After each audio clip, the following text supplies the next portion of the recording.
Hello.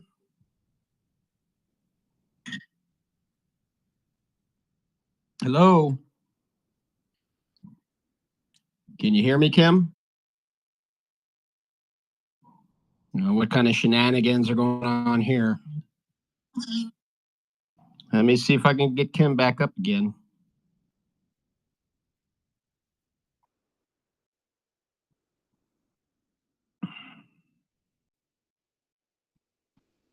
All right. I can hear you. Now she's gone completely. How you doing? White hat, how's it going? Okay, good. I can hear you. All right, she's back. Hi, Carla.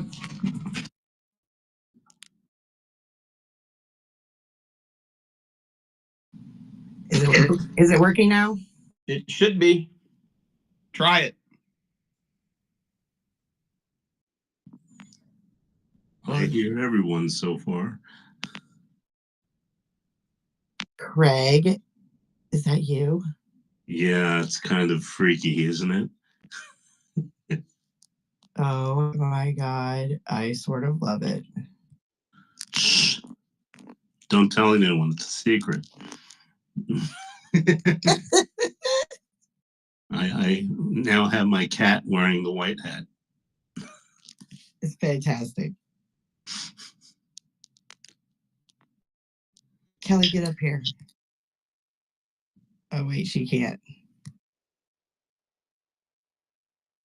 She spoke under the American Mission account, right? Say, who's that good-looking cat on stage, hey? Meow. I mean, it's just fantastic. It's better looking than the old picture. Anything's better looking, because that actually was me. I know, I said that for your benefit. I appreciate it. Hey, American Mission is streaming, and I try to talk when I can. Thank you, Kelly. Just don't cross the streams. I'll make sure to tell Mr. Philby not to come in here as American Mission. He's been doing that a lot lately. Oh, God. Adam, was that your post? If I think it was yours that had the Ghostbusters with the slime. Yeah. That was hilarious. You I like don't it? even remember that. I don't remember that scene from the movie. You know, we were talking about it in the thinkers space, and it just clicked for me. And I'm like thinking maybe Elon's doing this as a placebo sort of tactic, like, you know, feeding that narrative in and then hopefully not implying it with the algorithm, but, you know, just to feed the positivity. Everyone's posting bunnies is like, hey, is this positive enough?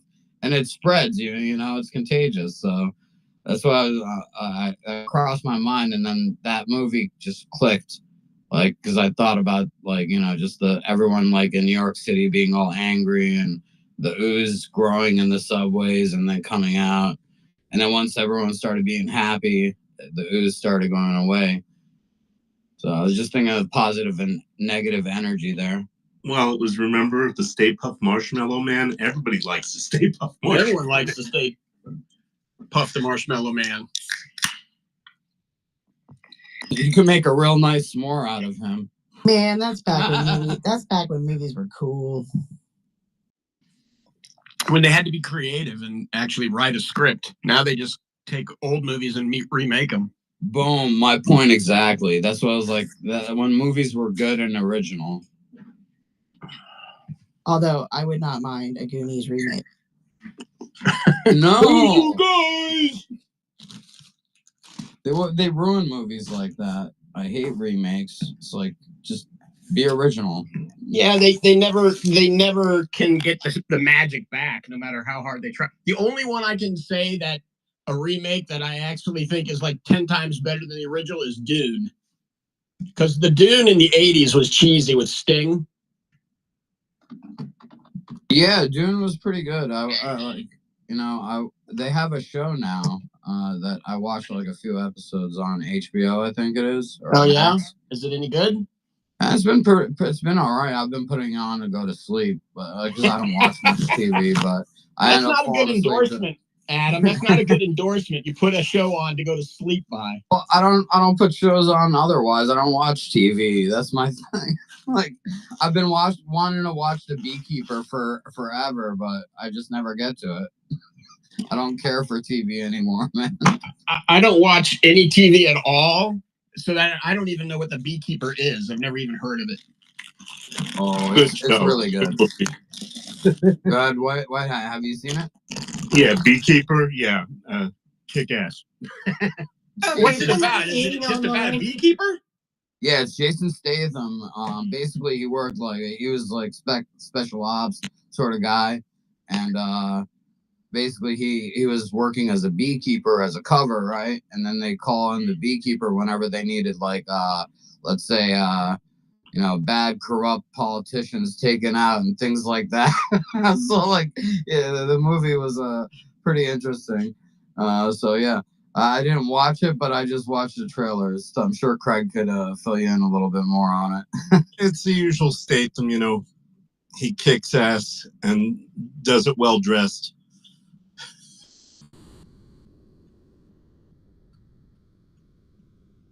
Like, let's say fictionally in the movie George Soros existed, then he'd probably be one of the people that he'd go after or something, And in real life, it would be people like Delta operators that would take care of people like George Soros peacefully. I mean, And with positivity, right? now, like, anything that you write in a post on X and say peacefully and positively.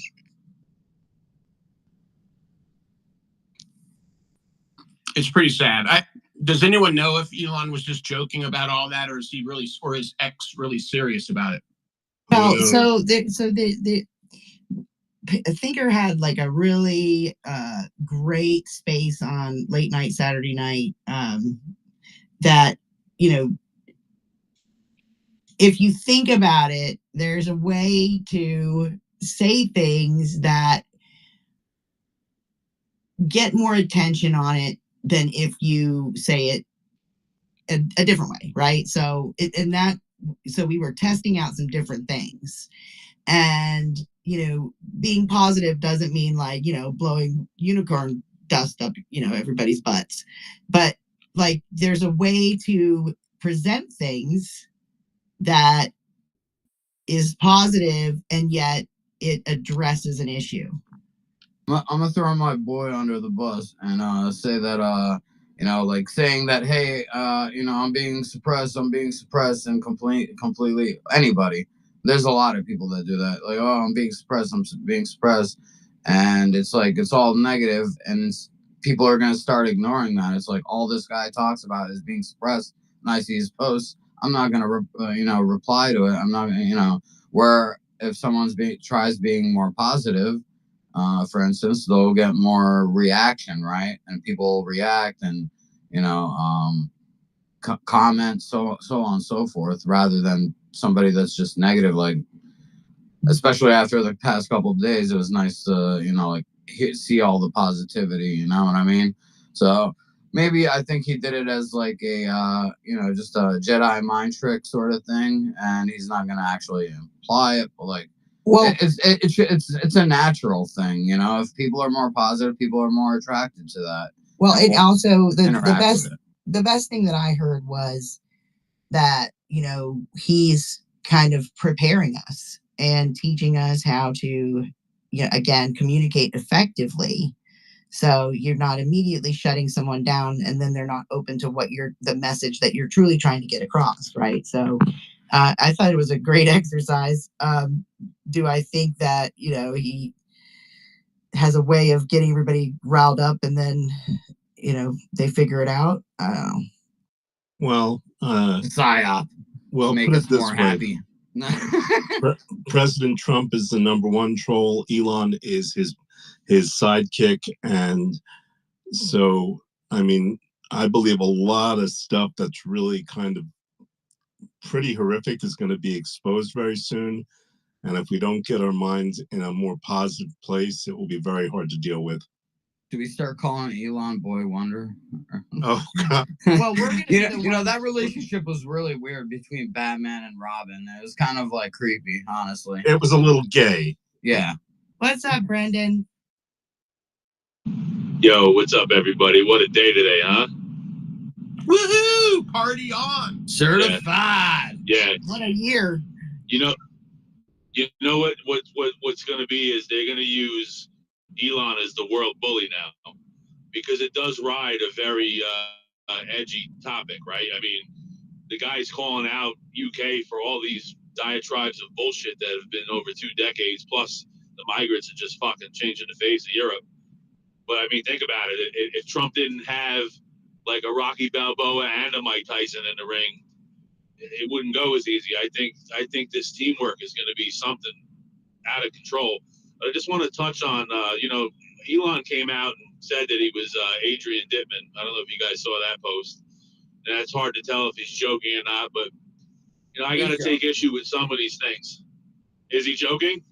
Yeah, we've not a lot of us have been around for the Adrian Dittman and Elon, thing. That was like about over a year ago, and yeah, it was funny. And then now all of a sudden it's coming back.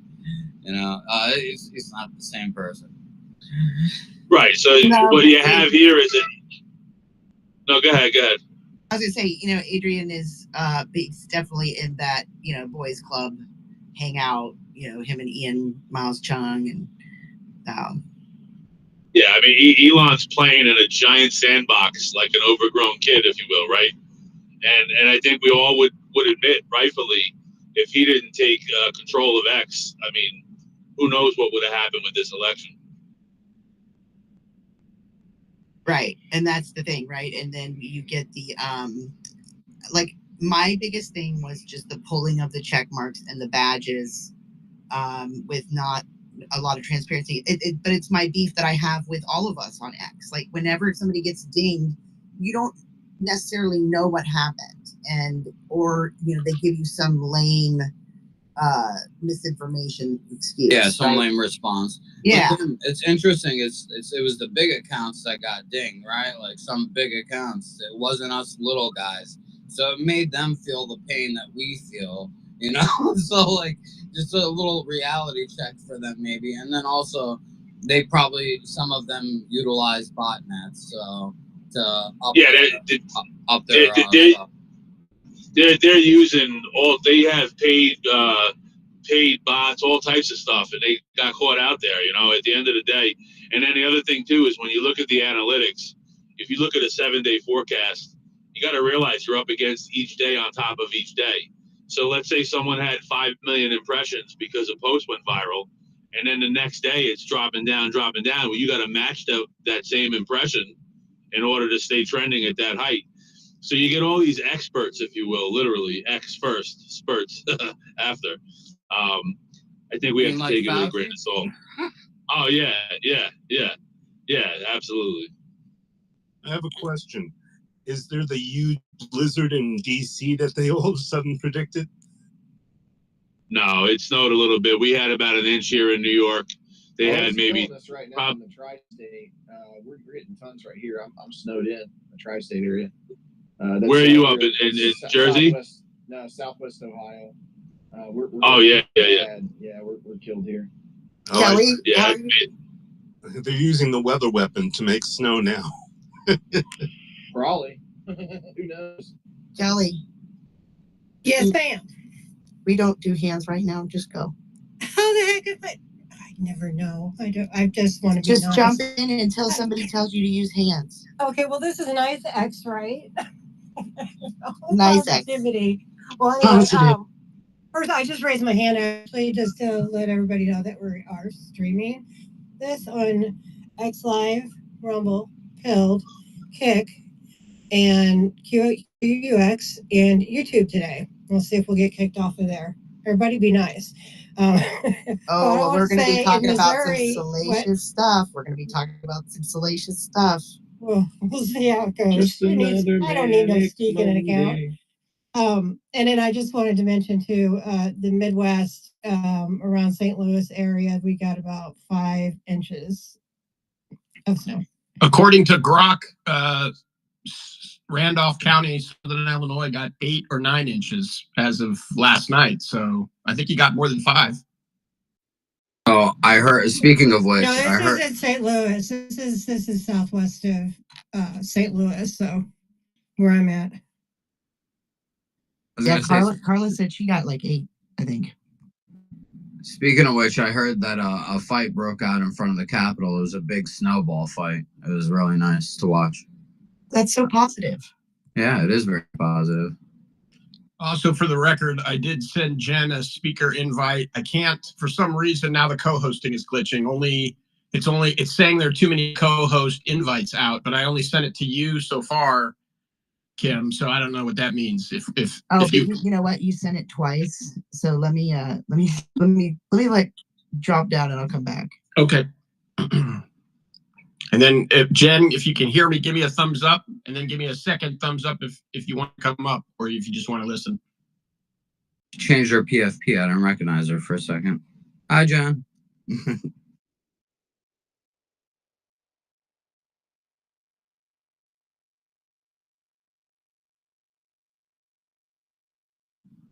All right, so let's see if we can get Kim back up here. Hold on.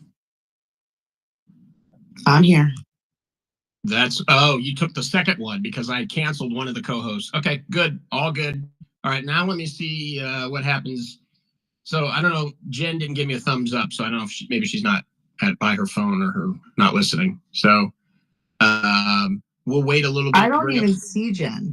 Yeah, she's right there. She changed her PFP. I see Jen.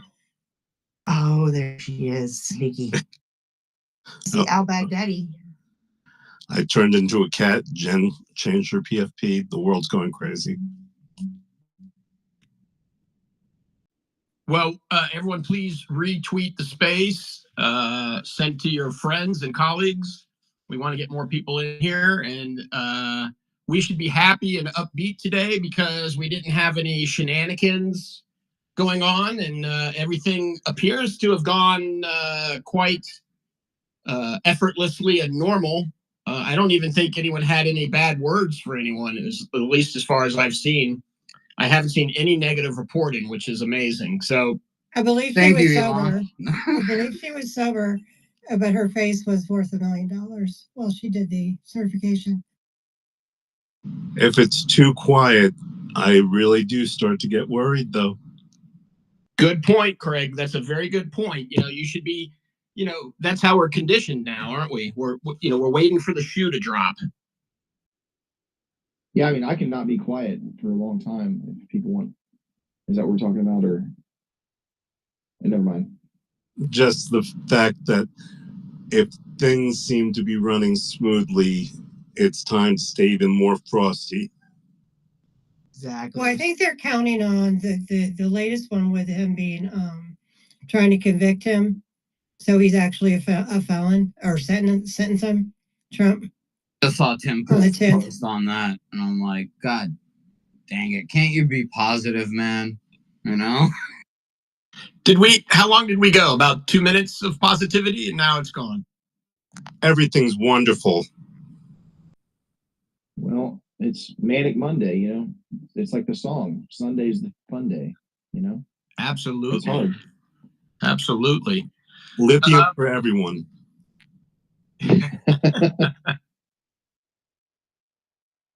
A little bit later, just to tease the topic, Kim has a posting from a Peter Santilli that we're gonna dive down into maybe a little bit. Santilli or Santelli? Santilli? How do you say it? You say tomato, I say tomato. Yeah, Santilli, Santalli, whatever. Yeah. It's gonna be good.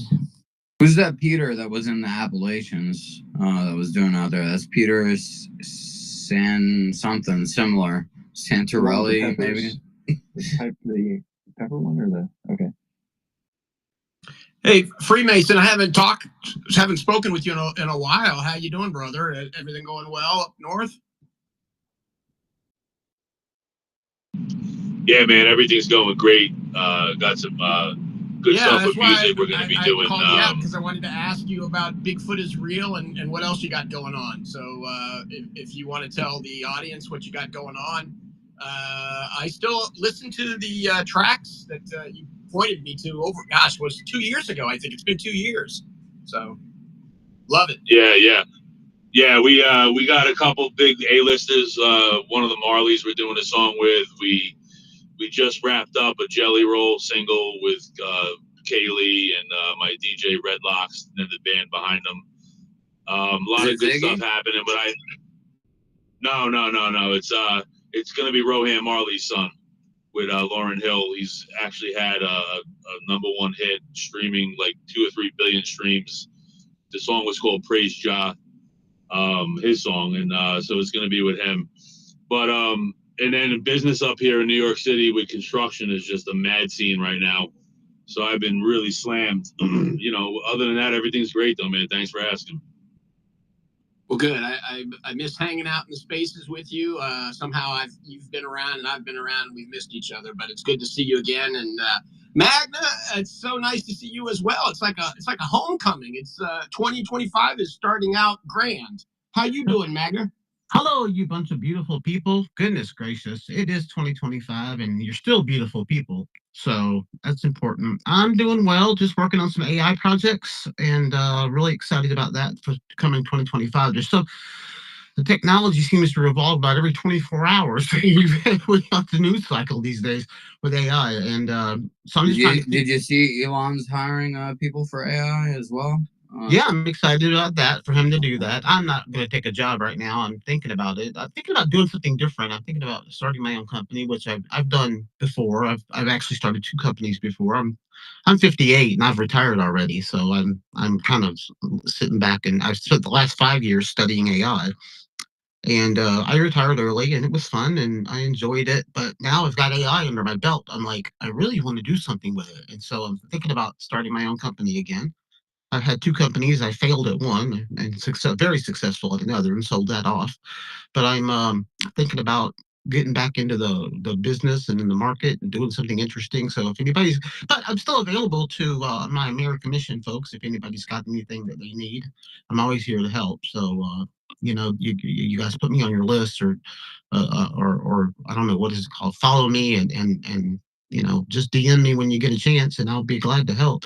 So but lots of love to everybody, and happy 2025. And I really hope we really hit it off with a bang. And happy Insurrection Day. I'm so excited about that. I still laugh Wait, at what's that. his name? How do I follow him? I still laugh can at never that tell one. who is speaking. This is Magna Republica. You're happy, though. Got you. There it is. Cool, man. I'm gonna follow you. Thanks. Great. That'd be fun. Because I've been messing with AI too. There's a lot of cool synergies and stuff going on right now. I'm interested in it too. IT background. And there sure is. Yeah. And I'm still interested in maybe doing a project with American Mission. I've not heard that from anybody on the council yet about doing like a class, an AI American Mission AI class. I would love to do that, something like that. We're just in the process of kind of transitioning here and getting ready for the inauguration. But yeah, I would love to do that. Yeah, we talked last year, and it got so busy, Kim, that it's just too much. It was like nothing community until the now. election. This will be a great year now, so you could definitely do a community space. That would be awesome. Yeah, that would be great. This would be a great time to do it in 2025. Get people going, and I'm thinking about doing that. I'm gonna write up a quick. Very positive. That's positive. Yeah. Well, in Magna, we'll add you as a mod in the community. Oh, that'd be great. Please do, and I'll be there and to help anybody that needs. And I'm excited. Then I have a development idea. Like I want to be able to take an image and put a watermark on it when you pull it up, like out of the database. Not have to put it on each image, but right, absolutely. As soon as you grab it, stamp it. Right. Yeah. If it's not stamped, stamp it. Right. Right. That's my newest dilemma, because Tao is helping me make a database for all of our images. So we're going to put tag words in them so that you can just search. So you put in Trump, you can pull up any kind of memes that we've made real easy. So you can do some reply guy stuff with images. Yeah, that would be pulling those all from the Discord or what? Yeah, well, I am going to be once we start doing it. I'm just getting the database set up, and then I will definitely be asking for help. All right. Well, I will be there for that for sure. If you guys need something, let me know. I mean, let me know when you want to get started with it, and I'll start looking around and figuring out how to do stuff, and we'll get it done. Yeah, the biggest thing is finding out a way to stamp those images. Maybe team up Magna with Tao as well as you. You know. Yeah, I'm very active. Magna's up for it. I'm very active in a lot of AI communities here on X, so that's a lot of fun, and other social media platforms. So I've just been busy doing just a lot of stuff, and so I get here when I can, and I try to listen to you guys as much as I possibly can, and sometimes I actually have jumped in when Dustin's on and get to talk to him for a few minutes, which is fun. But anyway, I'm gonna stop talking because I've already taken up too much of y'all's time. And lots of love to everybody, though. And American Mission's was my first group on X, and will always be my group on X. So, well, we appreciate you. We love our old friends and our new friends.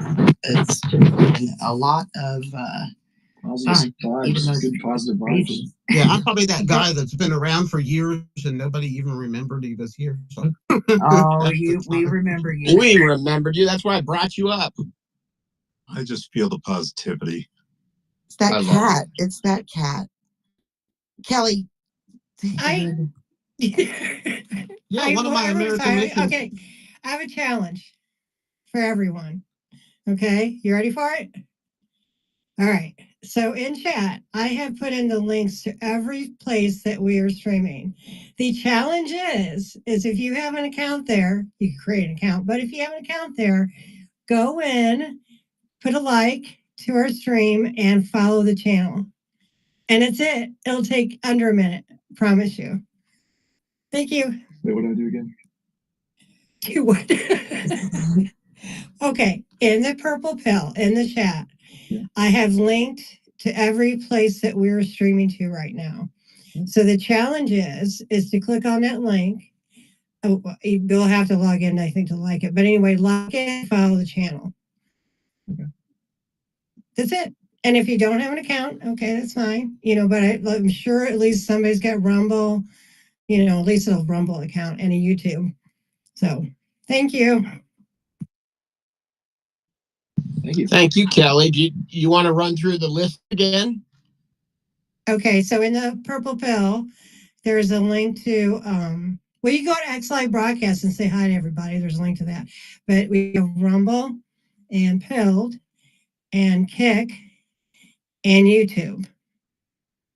We also stream to QX TV, but that's like a different bird, and eventually we'll have chat on there and can do stuff on there. It's a super secret box that you got to get in order to be on the Spy Secret Network. What's in the box? What's in the box?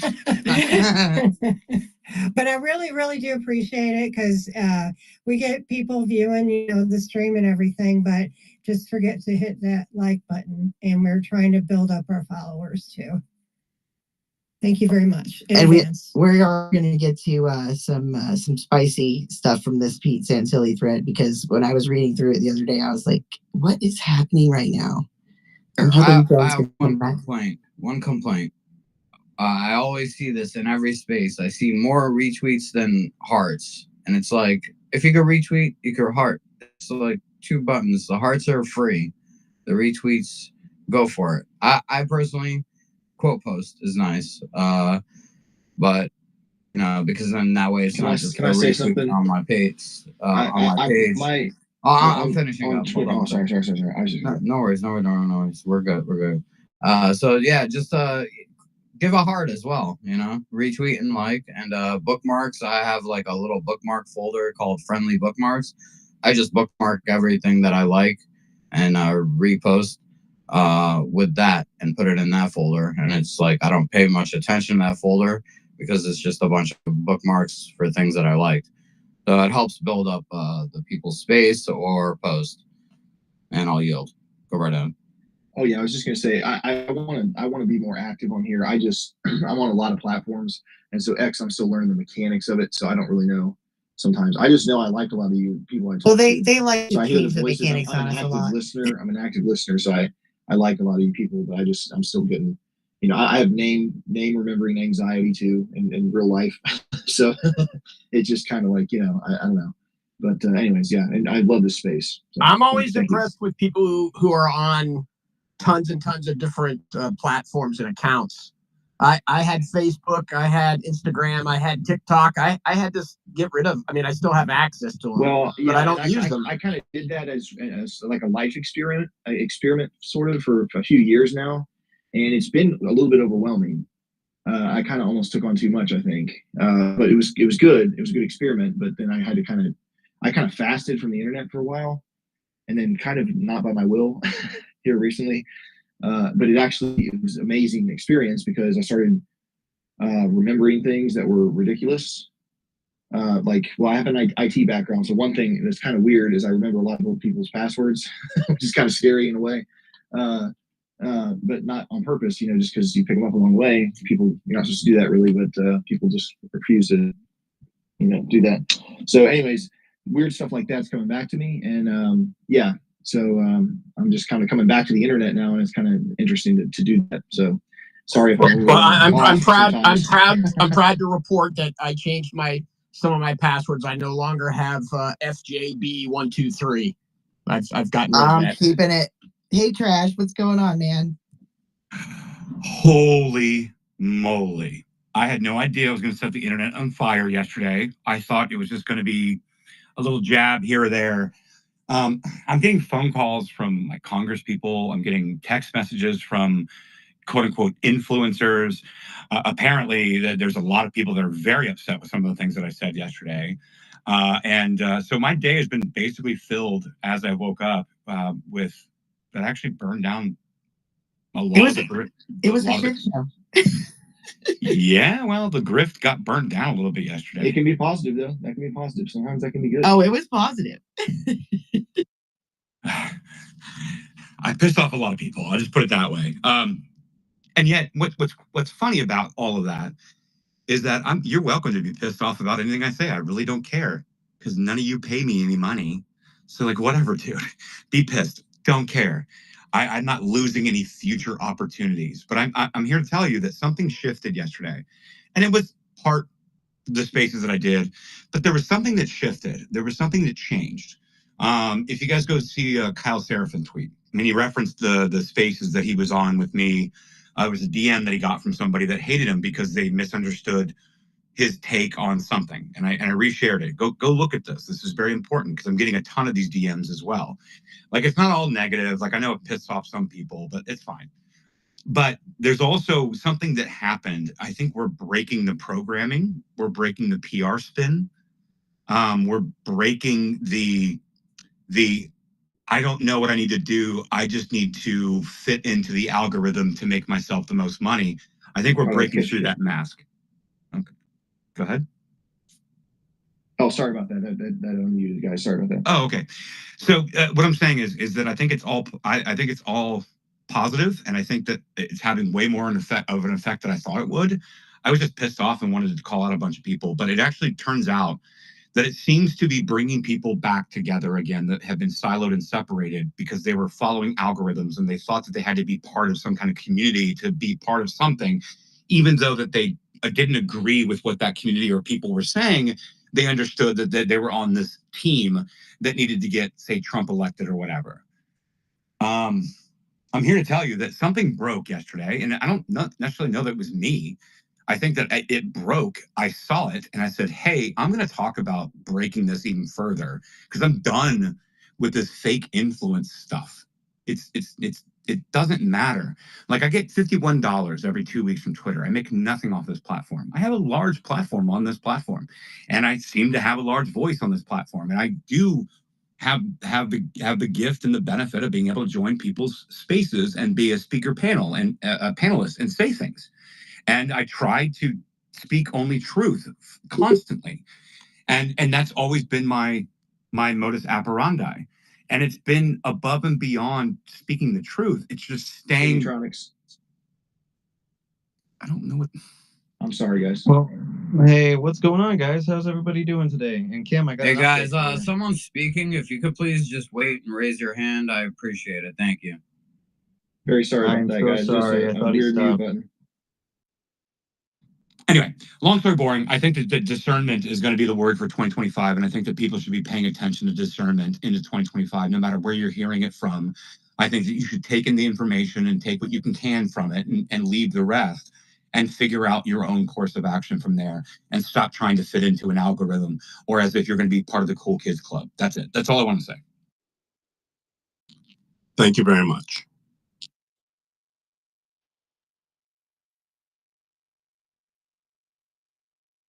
Sorry, I'm sorry for interrupting. I had to step away there. I caught the tail end of that.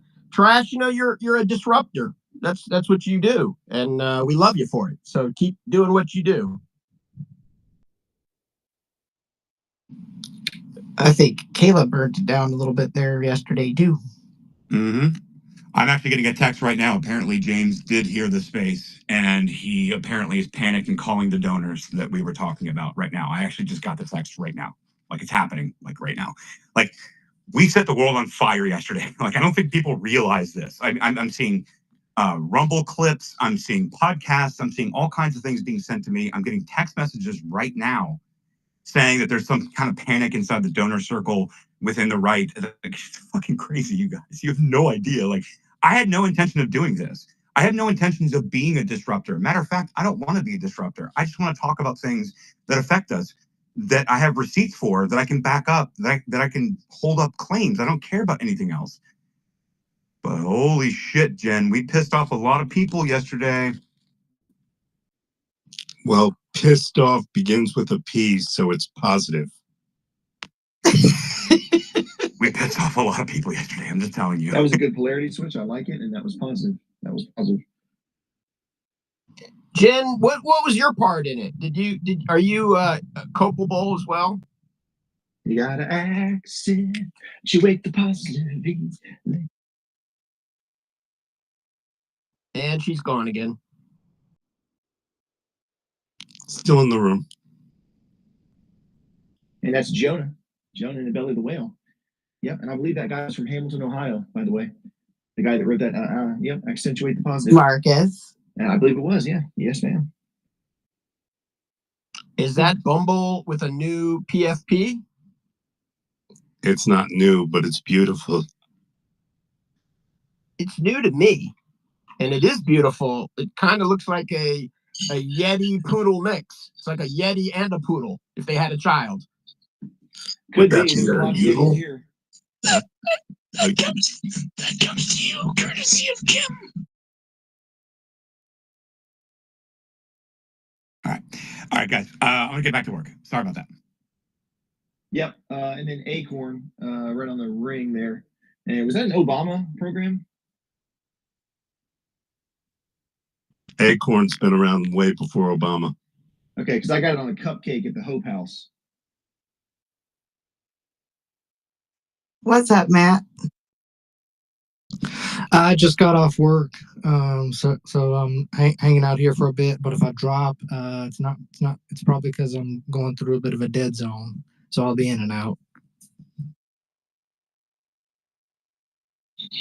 I'll alert the media. Commander, I saw Jen came up to the stage, so I was like, I know you wanted to throw her the co-host, so I refuted it. I turned down your co-host invite. No offense. I don't know what Jen's doing. She's been up and down like twice now. So if anyone has comms with her. I don't hear her at all. My last comms with her were all caps. Screaming. What? She loves me. All right. I sent her another, it's like the 5th or 6th invite to speak. I'm staying positive here. Yeah, she's busy right now. Okay, I'll take the co-host. Send it back. Oh. I'm just gonna pop on a little parliament here. Just Oh, yeah. ease the tension here. Well, parliament. They're kind of fruity cigarettes. Not for nothing, but yeah. I'm just kidding. Yeah, I know. Marlboro lights make me kind of nervous. I don't know why. Machete don't co-host. Machete. It's not machete. It's machete. I know. Machete don't co-host. Speaking of which, Jesse, Jesse, who was not on YouTube, if you want to put your post in the purple pill, I already did. I figured Okay. you guys would be okay with it since Yeah, it's not a super definitely. serious space here. Hello, I just want to let hello you all know, the people I haven't met. Jesse, I just wanted to let you know, I was thinking of maybe doing a video space for you, where we could watch some of your videos if you have them. Like, do you have like a database or I got them something? on Rumble now, but like here's Awesome. my problem. And we'll Like promote I got that. access to my 250,000 account, right? My reach has dropped like 90%. And I'm trying to tell everybody, hey, come on over to X, come on over to Rumble, and I cannot convert anybody. And it turns out like 100,000 people that watch me are hate watchers and want to see me fail. So I'm trying to figure out how to convert everyone over. I tried doing a giveaway. People like seem like there's some type of desperation there, but I posted another video today just explaining, hey, I posted a meme and now I can't do YouTube anymore, but I want to keep doing this, so follow me over to Rumble. But I don't think I'm going to be able to do this full time anymore. Well, you just need some new haters and you need some new lovers as well. So that's what it is, maybe. And on top of that, though, just possibly, are you able to comment on your old Rumble stuff, or I mean your YouTube stuff, or is the YouTube channel just completely gone? Well, I just got access to it again, but like, dude, all right, so guys, if you look in the Jumbotron, right, the first post, YouTube responded to me and said that I can't get paid because I'm a violent extremist, and I responded back saying it because I posted a meme. If any of you guys could comment on that, if you feel that it's ridiculous, I would definitely appreciate it, because that's my only hope of getting my channel back is backlash on Twitter.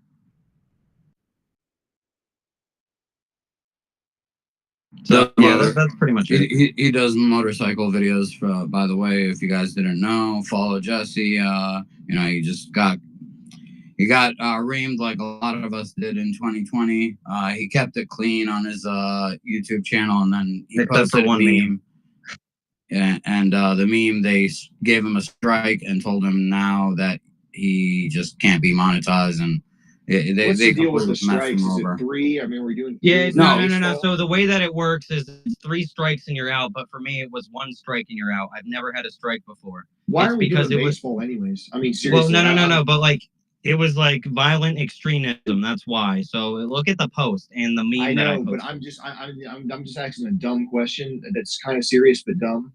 Why are we doing baseball anyways? I honestly believe creators deserve a chance. Like I have a Freemasonry background. That's stupid. No, but like hear me out. So like if you're a creator, right, you got to try new things, and some things Why work would you and do some ternary things though? don't. Why would you do ternary for something so complex? Marcus, please let him speak. I'm sorry. Go ahead. No, but like some things work, some things don't. You try things, and occasionally you'll get dinged. And if you get dinged for something, you never do it again because you get punished for it. They take your pay away for the week. You can't post for a week. You can't tell anybody. And then you go back to business. You don't repeat it, or you lose your channel. It's fine. It's fine. I get it. I'm just doing the sling blade thing. It's like, does it got gas in it? Like literally, to me, it's something that's so complex. I would be 3 strikes and you're like that. To me, is like nope. It should be like, we got AI and stuff that could figure out 87 billion points to be like figure out context of things. You know what I'm saying? No, I got you. Am I muted? Yeah, so that's cool, man. Yep, that's all. That's all I want to say. Did you want to say something? No, you're good. Who, me? Yes. Oh, I was just saying hello to Cheryl. Taking advantage of the dead air. Hi, Cheryl. We got Cheryl's hand up and we got Matt's hand up. Hi, everyone. Bumble, I love you. I adore you. You're my world. Thank you. You always make me feel special. Me too.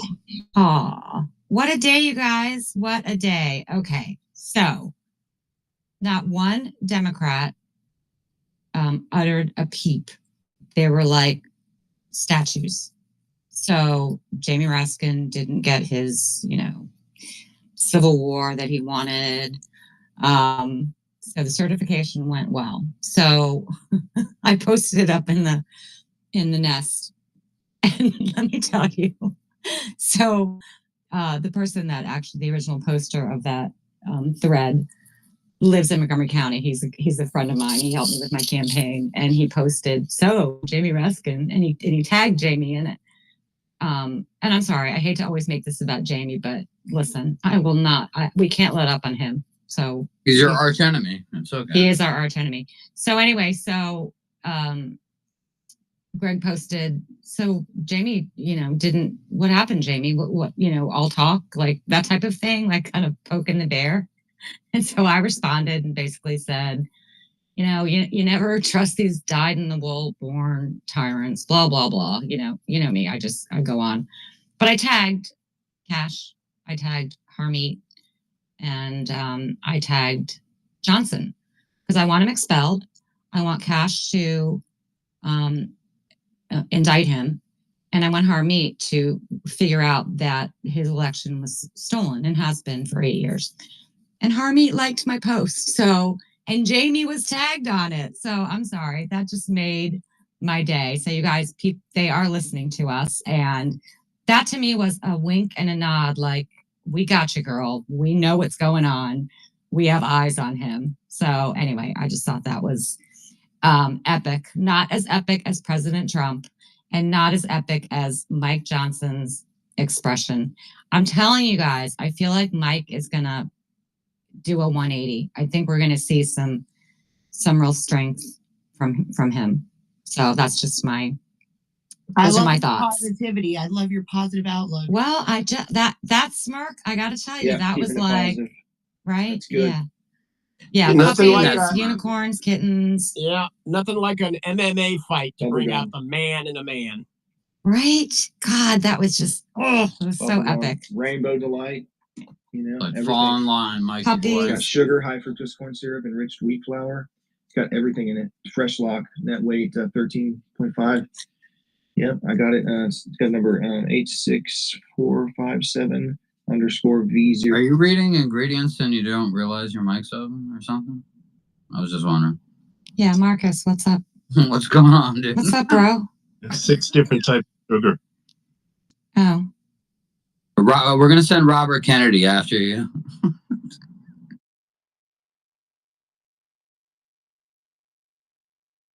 Alrighty then. Chris, how are you today, sir?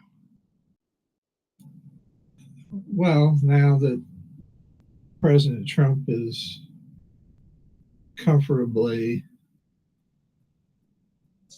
Oh, yeah. Sorry about that, guys. No, I didn't actually have... I've only eaten like 2 of these. Marcus. Sorry, I was just reading. Who brought him back up? I'll shut up now. Don't look at me. I'm not in a position of power. Sorry. There was not I. There was no peaceful transfer of power, including me. No transing in here. Well, it's Cam's fault because she said at the beginning we didn't have to raise hands. So blame it on Cam. So I was listening to C-SPAN this morning. A guy from the great state of Louisiana called up, and Washington Journal, Open Phones is kind of like the garage sale of the mind.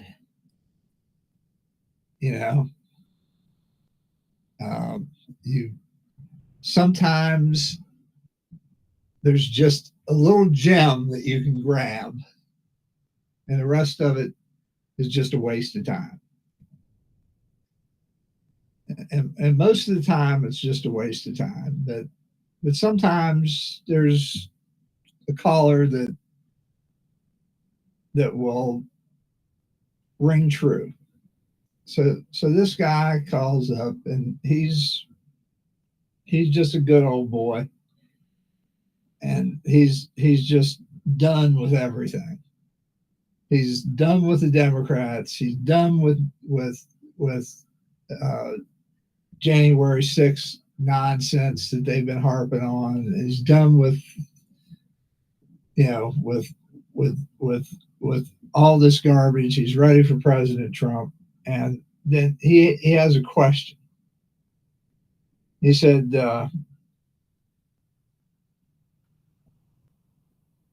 yeah, I've been voting for 40 years.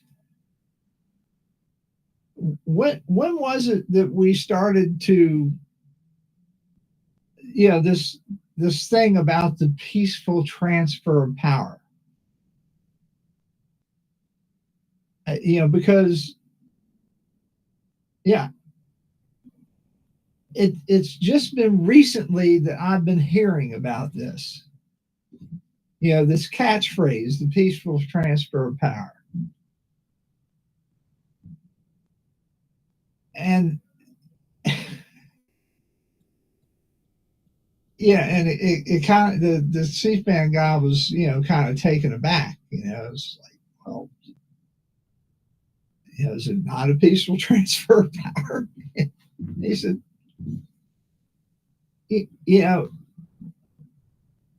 of course it's a peaceful transfer of power, but why are we pointing that out? I mean, this is like, why do we have to point that out? We live here. Maybe the people that are in, I don't know, Libya have to point that out. But, we're supposed to know that. And I got to thinking, I said, when Jimmy Carter was elected, they didn't call it a peaceful transfer of power. When Ronald Reagan was elected, they didn't call it a peaceful transfer of power. When George Bush, H.W. Bush was elected, they didn't call it a peaceful transfer of power. They didn't call it a peaceful transfer of power when Al Gore was counting hanging chads in Florida. It wasn't a peaceful transfer of power until 2016, when Donald Trump beat Hillary Clinton. And that's a very sad commentary on our our press and the influence of the Democratic Party trying to drive this home as part of our lexicon. I'm not denying that people appreciate the fact that we don't have a civil war every 4 years. It is kind of unique that one dictator doesn't have to assassinate another in order for somebody to take the reins. But we've had a constitution now for a very long time, over 220 some years, and we've been, we declared our independence 250 years ago, come July 4th. So using this as a, I guess, is just another thing to drive home the point that there has to be peace in order for Donald Trump to be able to take power, is, I think, just asinine.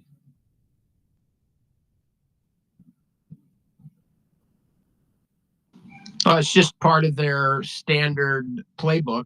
I mean, Chuck Schumer evidently again said that Trump on January 6, 2021 had basically aroused the trouble and we know that that's not true. So it's just more par for the course. Marcus, I'm going to bring you back up, but buddy, you got to control your mic. All right. So let me send you an invite. You can come back up. Just control your mic for us. Thank you.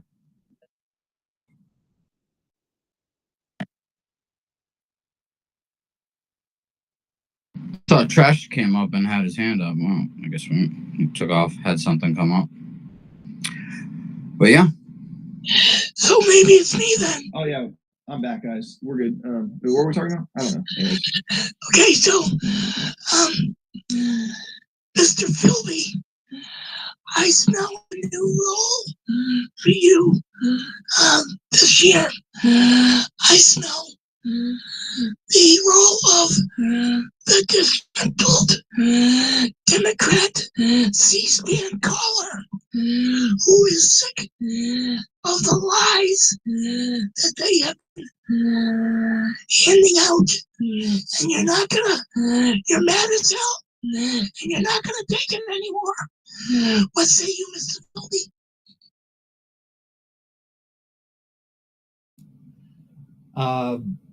I appreciate your confidence, Bumble, but I think that the Democrats are going to have plenty of people that are going to fill that role, and they will be hilarious doing so. I think we need to keep it positive, though.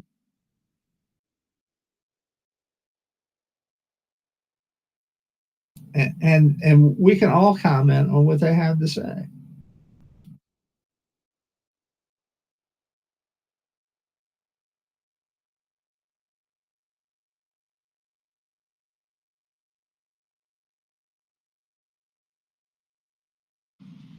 Sorry, I was texting in the background. Hey, I don't know what happened to Kim. This is stupid, but Manic Monday, the song, is Valentino dead? Is he still alive? Commander, who's got the diarrhea? I'm keeping it positive. I was thinking pray for him, just in general. Commander, who has the diarrhea microphone? Marcus, we're going to go to hands now. Okay, so raise your hands and we'll call on you. Going back in time. Yeah, there we go. All right, back in class. Here we go. Hey, there it is. There, the old hands. GFY. My whole life, man. Do we let them go at it for a little bit, Commander, or what? Nah, Marcus has had multiple chances to clean up his etiquette. I don't know. Maybe it's a generational thing. I prefer the classroom. Raise your hands. But I'm old. I'm not hip anymore. So there's Kim. Let me get Kim back in here.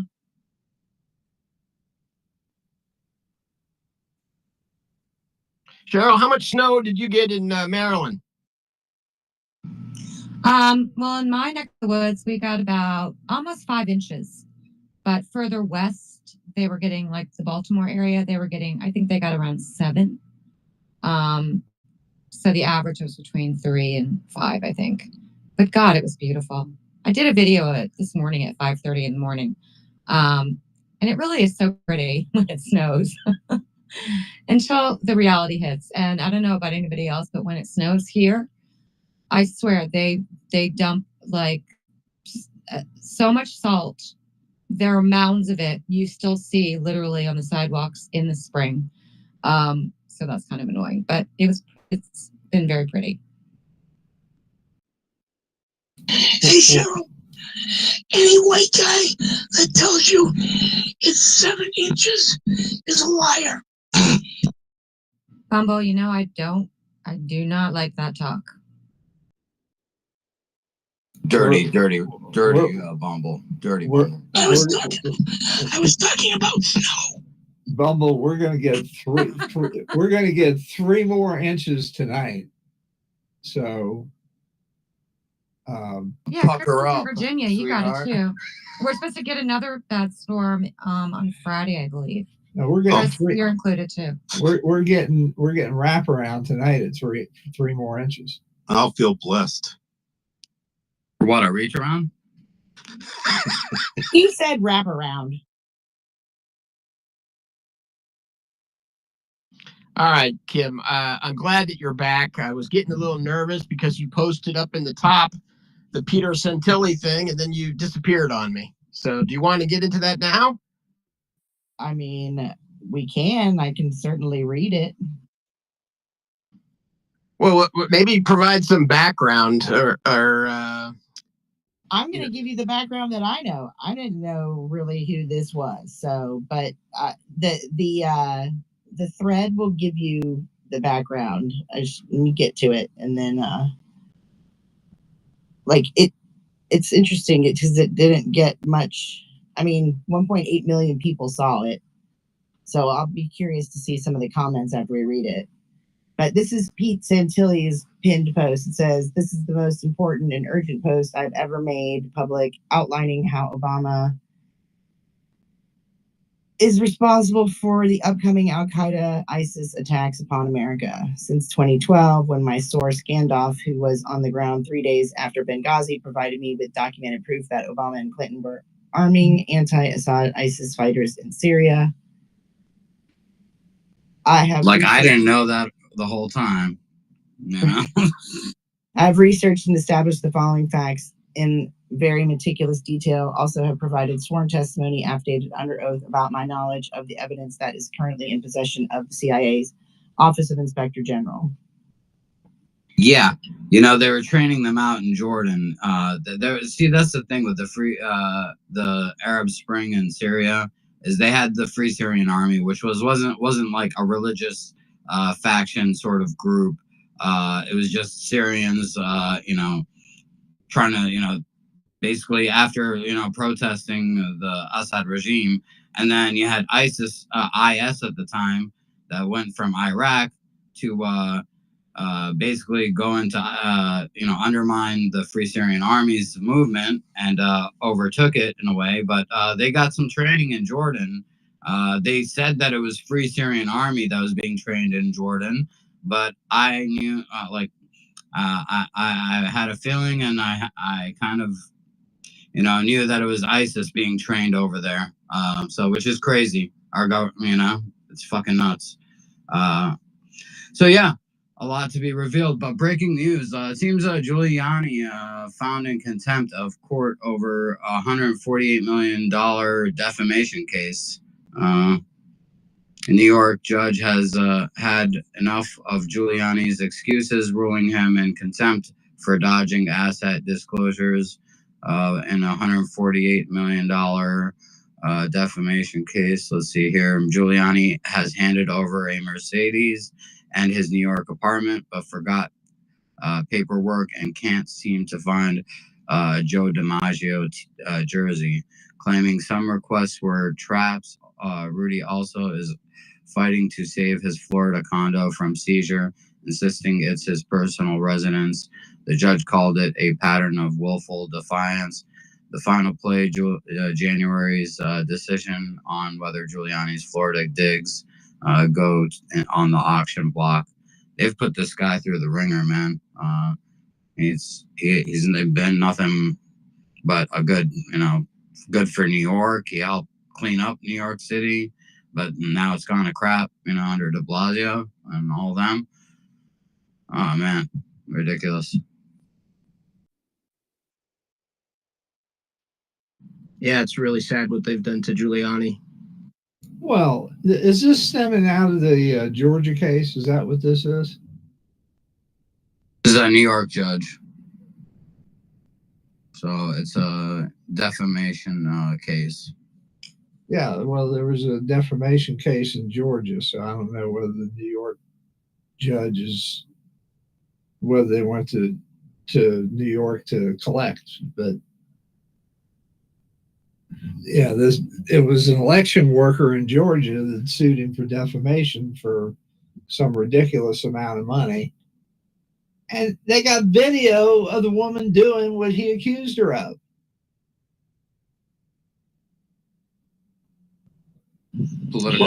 Well, unless you impeach and remove judges, they're going to get away with it. Yeah, this is the video of the woman standing there running ballots the same ballots through a counter 2 or 3 times. Yeah, millions of people saw that video, and Giuliani didn't say anything that was not truthful. Yeah, I mean, even if he embellished it a little bit, doesn't change the facts. The facts is the woman, she was involved in unlawful behavior, and that's not an unusual thing in Georgia. But Kelly and Bumble have their hands up. So, Oh, is it still up? No, I'm down. but actually, I did want to just say also in the jumbotron, I put the Santelli thread. It's been converted to Unroll, so you can share it to people off X. I assume that Kim's going to continue reading it. I am. I'm just transitioning to my office. Well, I can read it. I printed it out, Kim. You'd be proud of me. I cut and pasted it into a Word document, and then I printed the whole thing. So you read the first part. Did you end with Office of Inspector General? That's where I ended. And then it continues. Congress covered up Benghazi. I know this personally and firsthand because I delivered 3 audio recordings from 1 CIA and 2 FBI whistleblowers to Dana Chipman, chief counsel for Trey, quote, do nothing, end quote, Gowdy's Benghazi Select Committee in October of 2015. After being ghosted by Chipman, I was coincidentally set up by the FBI with a false witness and indictment in January of 2016 and held for 619 days as a political prisoner for covering the Bundy protests. Loretta Lynch signed off on my arrest warrant. And on the eve of trial, when I informed the DOJ that my witness was going to testify that the FBI fabricated the entire story about me conspiring with the Bundys, I was dismissed from the Oregon trial. So there's a lot to unpack there in that second or that first piece there. I'm not familiar with, I've never heard, this is the first time I've heard the name Dana Chipman, but I guess that was on the House committee that Trey Gowdy was the chairman of. I guess that was the staffer, the lead staffer or attorney for the staff. Yeah, I don't know about any of these people because I was not awake at this time. And the Bundy protest was the rancher, and I see Bree down there. If Bree wants to come up, she could talk. She probably has a whole wealth of knowledge and memory about the Bundy stuff with the Bureau of Land Management and all that kerfuffle and all that stuff that went on. So that was what that's referring to. That's the Bundy protest, I believe. Yeah, Bree, do come up and tell us. Yeah. She's one of my favorite people, actually.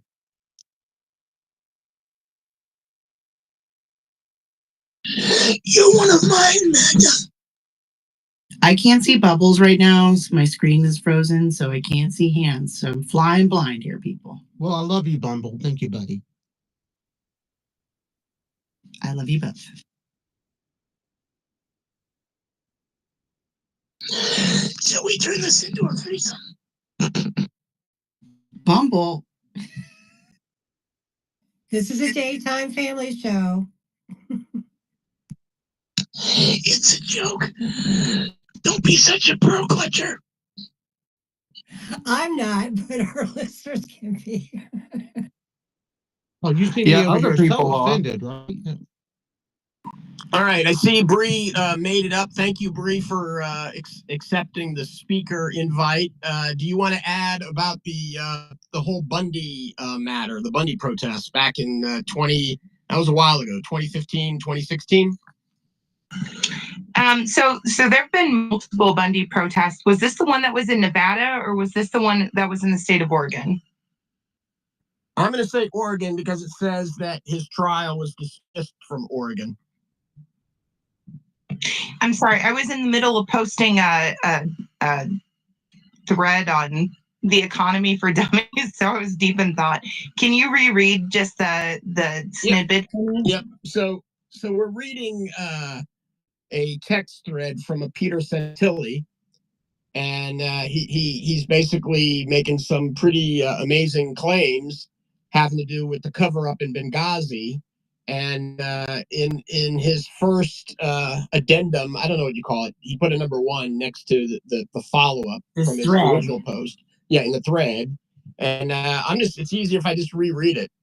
Congress covered up Benghazi. I know this personally and firsthand because I delivered 3 audio recordings from 1 CIA and 2 FBI whistleblowers to Dana Chipman, chief counsel for Trey, quote, do nothing, end quote, Gowdy's Benghazi Select Committee in October 2015. After being ghosted by Chipman, I was coincidentally set up by the FBI with a false witness indictment in January 2016 and held for 619 days as a political prisoner for covering the Bundy protests. I guess he, was probably what's the word? He positively reported on whatever the Bundy family was highlighting the corruption with the Bureau of Land Management. Is that correct? Yeah. So I don't know precisely, but there have been 2 instances with the Bundy family. So what happened in Nevada is the Bureau of Land Management seized one of their herds, and then there was like a rogue agent who gave the euthanization order, even though it didn't come down through the proper channels. And so they ended up setting up like a whole military outpost, rounded up his cattle over some issues with the permit, if I'm not mistaken.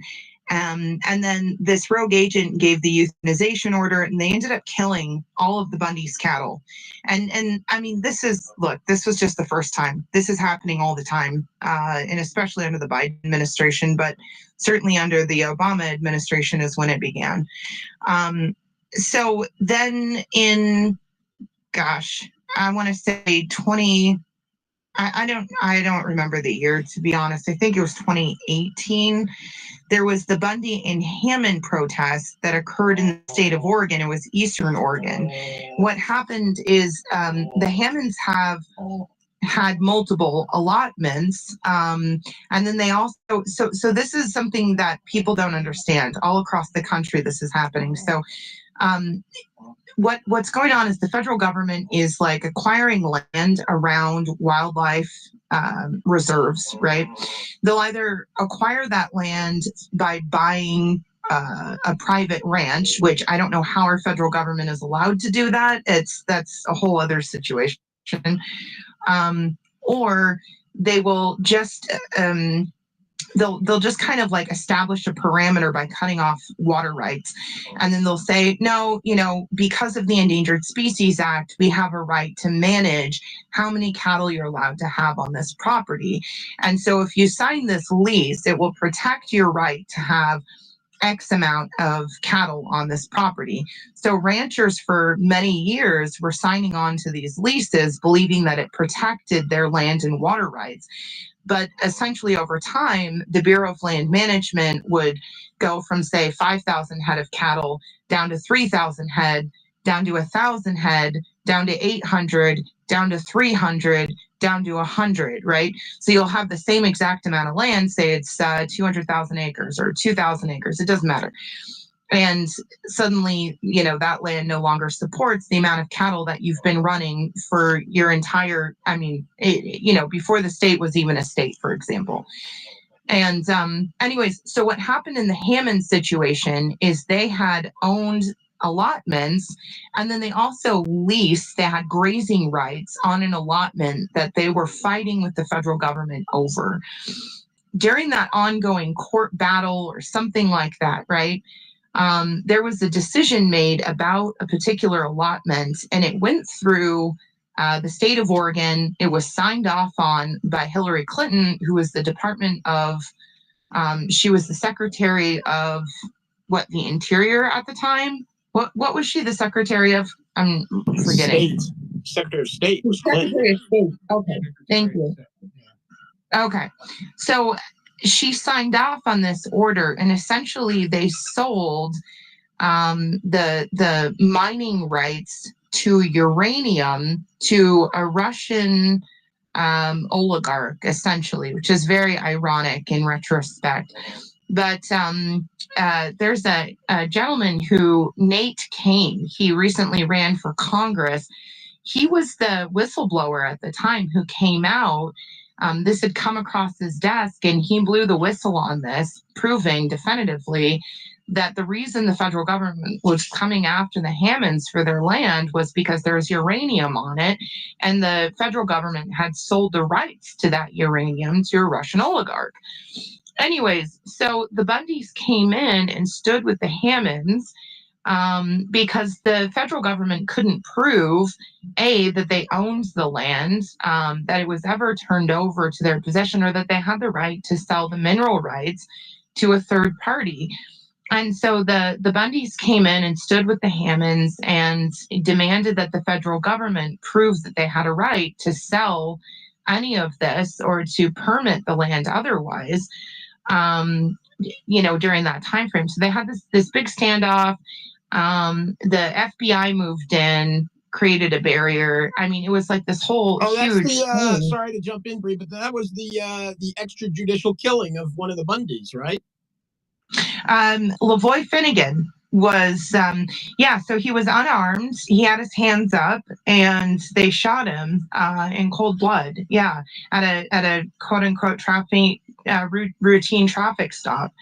And that's what ended up ending the freeze or barricade or whatever, because once the federal government starts shooting, everybody was like, oh my gosh, it's not worth it. So it was crazy. The whole thing was crazy. So thank you very much, Bree, that you're filling in a lot of important details. So I'm going to circle it back to this thread that Kim and I are reading. Is that basically Peter Santilli must have been exposing the federal abuses, and so then the FBI turned around and indicted him for something to do with covering the Bundy protests, maybe that he was interfering with the lawful actions supposedly of the FBI. So that makes sense there. Let me finish this thread, and then we'll go to thread number 2. But the end of thread 1 reads, so Loretta Lynch signed off on my arrest warrant on the eve of the trial when I informed the DOJ that my witness was going to testify that the FBI fabricated the entire story about me conspiring with the Bundys. I was dismissed from the Oregon trial.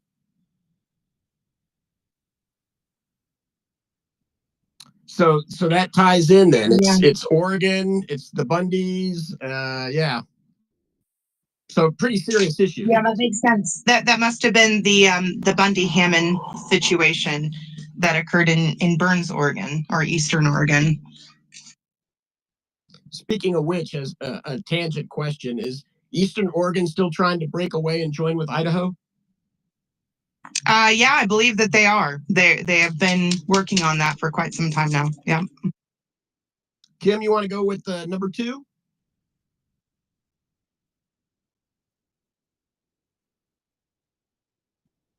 She must have stepped away again. I'll keep reading then. Number 2, Fox News was informed, yet never covered the story until they were forced to several months later. Fox News focused more on chasing down my sources for collaboration. Gandalf, and Gandalf is one of his sources for Benghazi, and other sources have never been seen since. Based on my experience with Fox News, providing information to the FBI, I have always suspected that Fox News was feeding the FBI and the CIA my information. All of the information I provided about, quote, Operation Zero Footprint, end quote, was published by Fox News, but not until after the CIA and the FBI whistleblowers vanished from planet Earth. I was also blacklisted from appearances on Fox News, and my last live broadcast on Fox News was 2 weeks prior to my false indictment in January 2016. I sincerely believe Fox News worked with the CIA and the FBI all along, and is one of the central reasons why the Bundy discovery documents remain under seal to this day. Matthew, you had your hand up. Did you want to jump in here? You're talking to me? Yeah, I'm talking to you, sir. Okay. It's Matt, but no worries. Oh, I'm sorry, Matt. No, that's all right. That's all right. I said no worries. So this is. I mean, I'm not surprised by any of this, right? I mean, this is the same Fox that called Arizona early for Biden, so it wouldn't surprise me that Fox would work with the government to destroy a witness, especially or the credibility of one, especially one who has the goods on something like this, that evidently the implications of the information getting out aren't good for the Fed, so they had to shut him down and shut him up, and they did, but they haven't, because we still know who he is. He's still broadcasting and stuff, so good luck. Kim, are you back? Adam, can you hear me? Yes, sir. I can hear you. I can hear him. All right. Hear you. I just don't hear Kim. I don't know if she may had to take a call or step away. It's Commander, right? Yep. Because I cannot scroll. I can't scroll on my phone. Well, that's why I said Matthew, because I see MAT. I don't see MATT. That's all right. I mean, to be fair, I probably haven't been on here before, but now you know me, so that's all right. Oh, I know the name, sir. All right. Well, here's the. Oh my gosh! Wait, real quick. Oh, sorry, Cam. I was just gonna say real quick. Try it now. I had posted something in the jumbotron that was making the bigger, so I removed it and see if that helps, so you can scroll better. That's all. Yay, Cam. Yes, ma'am. That helps. By the way, Jane, it's nice to meet you. There's a couple of y'all I haven't met yet, so it's good to meet some of you guys. Nice to meet you in voice. Thanks.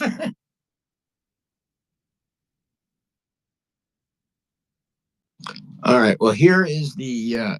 It's in all large capitalized in the thread, and this is what it says under the second posting. Here's the main info they covered up, according to Peter Santilli. John McCain was involved with Hillary Clinton, Obama, and General Petraeus in Benghazi to negotiate transfer of 400 tons of man pads from Al-Qaeda in Libya to ISIS in Syria. If you don't know, a man pad is like a Stinger ground-to-air missile. It's a small man-portable, that's what the MAN pads, air defense system. So man-portable air defense system is what MANPAD stands for. And this, by the way, was reported within weeks after Benghazi about this, that this was going on. So either Santilli, is using other sources, or he could have been the original person, or his Gandalf could have been the original source. But that was information that's been known for a really long time. Reading on, it says, I provided the actual manifest of the shipment, which left the Libya port on the 21st of September 2012 to be delivered to Syria via Turkey. Anyone who tried to blow the whistle was killed, and I was falsely indicted and held in a federal detention for 619 days. So that.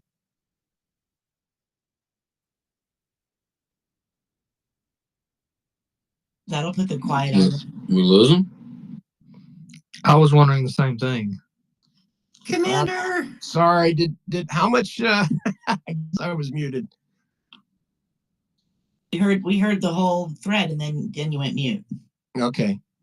Did I get to the part where he talked about the Libya port on the 21st of September? We heard the 619 days. Okay. I'm going to stop because I'm clearly can't talk and read at the same time. So you want to pick it up at number 3?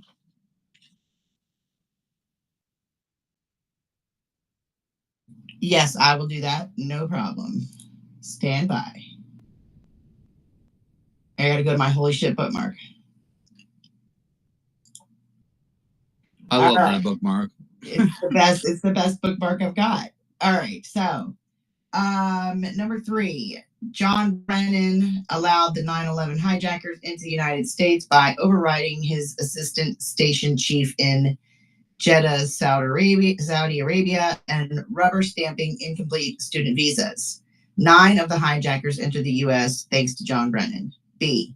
After his stint with the CIA in 2005, Brennan entered the private sector to form the Analysis Corp. He and James Clapper built a separate parallel private NSA with the most sophisticated surveillance technology on the planet, which was designed to go after our foreign enemies after 9/11. The system is housed in Fort Washington, Maryland, and essentially gave private contractors under Obama, Brennan, Clinton, Comey, Clapper, etc., access to our most sophisticated surveillance and computer hacking technology. So all the bad guys have got all of the, highest, state-of-the-art technology of ours, and they're using it for their own personal, debauchery. Yeah, and I believe that what he's really referencing is, he doesn't talk about it, is Hammer. There was something called Hammer and Scorecard, which is a whole nother rabbit hole. But it sounds very similar to the description of Hammer. Yeah, well, I mean, we're going to get into it, but we're only on number 3, right? So in all caps, it says, here's why it matters today. Obama, Biden, Comey, Clinton, etc., all are still using Fort Washington, Maryland to this very day. For years, the FBI and CIA have been using child porn servers to communicate operational orders worldwide and even operations against U.S. citizens on January 6th. Evidence of these facts, 47 plus hard drives, are reportedly still in protective evidence storage with the CIA's Office of Inspector General. Then it says, note, if you wondered why the Navy SEAL Team 6 members were ambushed and killed on Extortion 17, just look up information then they discovered at the compound in Islamabad, Pakistan, after the fake Osama bin Laden raid. Pornography. Osama bin Laden was CIA and was already dead. Navy SEAL Team 6 members raided the compound to recover evidence of how child porn, videos were used to communicate operational orders to Al-Qaeda and ISIS. In August of 2011, Navy SEAL Team 6 members, all but one, who were involved in the bin Laden raid, were all loaded onto a rundown Chinook, sent into an ambush, and shot out of the sky. The one surviving SEAL team member, Robert O'Neill, was given lots of cash and a book deal to run around telling the fake story about killing bin Laden. He knows about the porn recovery operation, but is playing along because of the big fat book deal they gave him. The video evidence of the raid is on the disk in possession of the OIG and it reportedly shows he had nothing to do with killing bin Laden. Bin Laden was dead well before they got there. O'Neill is an outright fraud and shill for the CIA, and there is video evidence submitted by a whistleblower to prove it. And in all caps, someone please let him know I have all the serial numbers of the discs. Wasn't bin Laden on a dialysis machine or something like that, from my understanding? Yeah, they said that, but yeah. I don't know. I think he was dead well before. I mean, that's sort of been the speculation, right? I didn't know that they killed all the SEAL Team 6 stuff until I got, met you folks. Kind of crazy, right? Oh, really crazy. All right, so then he goes on. He says, former intel operatives, military special forces operatives, federal law enforcement agents who have all been compartmentalized can read this post and determine A, the validity of this information that I have obtained through open source and whistleblowers, and B, can connect the dots with the information they have about our communication sources and methods pursuing foreign terrorists during the war on terror. A read alert warning needs to go out to everyone on our side, active duty and retired, for that this system at Fort Washington, Maryland has been used and weaponized against the American people.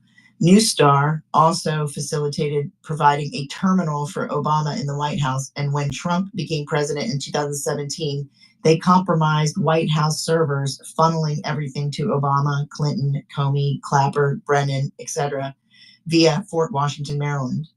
Real Donald Trump President Trump knows this, and he cited it in his RICO lawsuit against the deep state, listing it News Star 79 times. 1 month after his lawsuit was filed, the FBI sought warrants to raid Mar-a-Lago.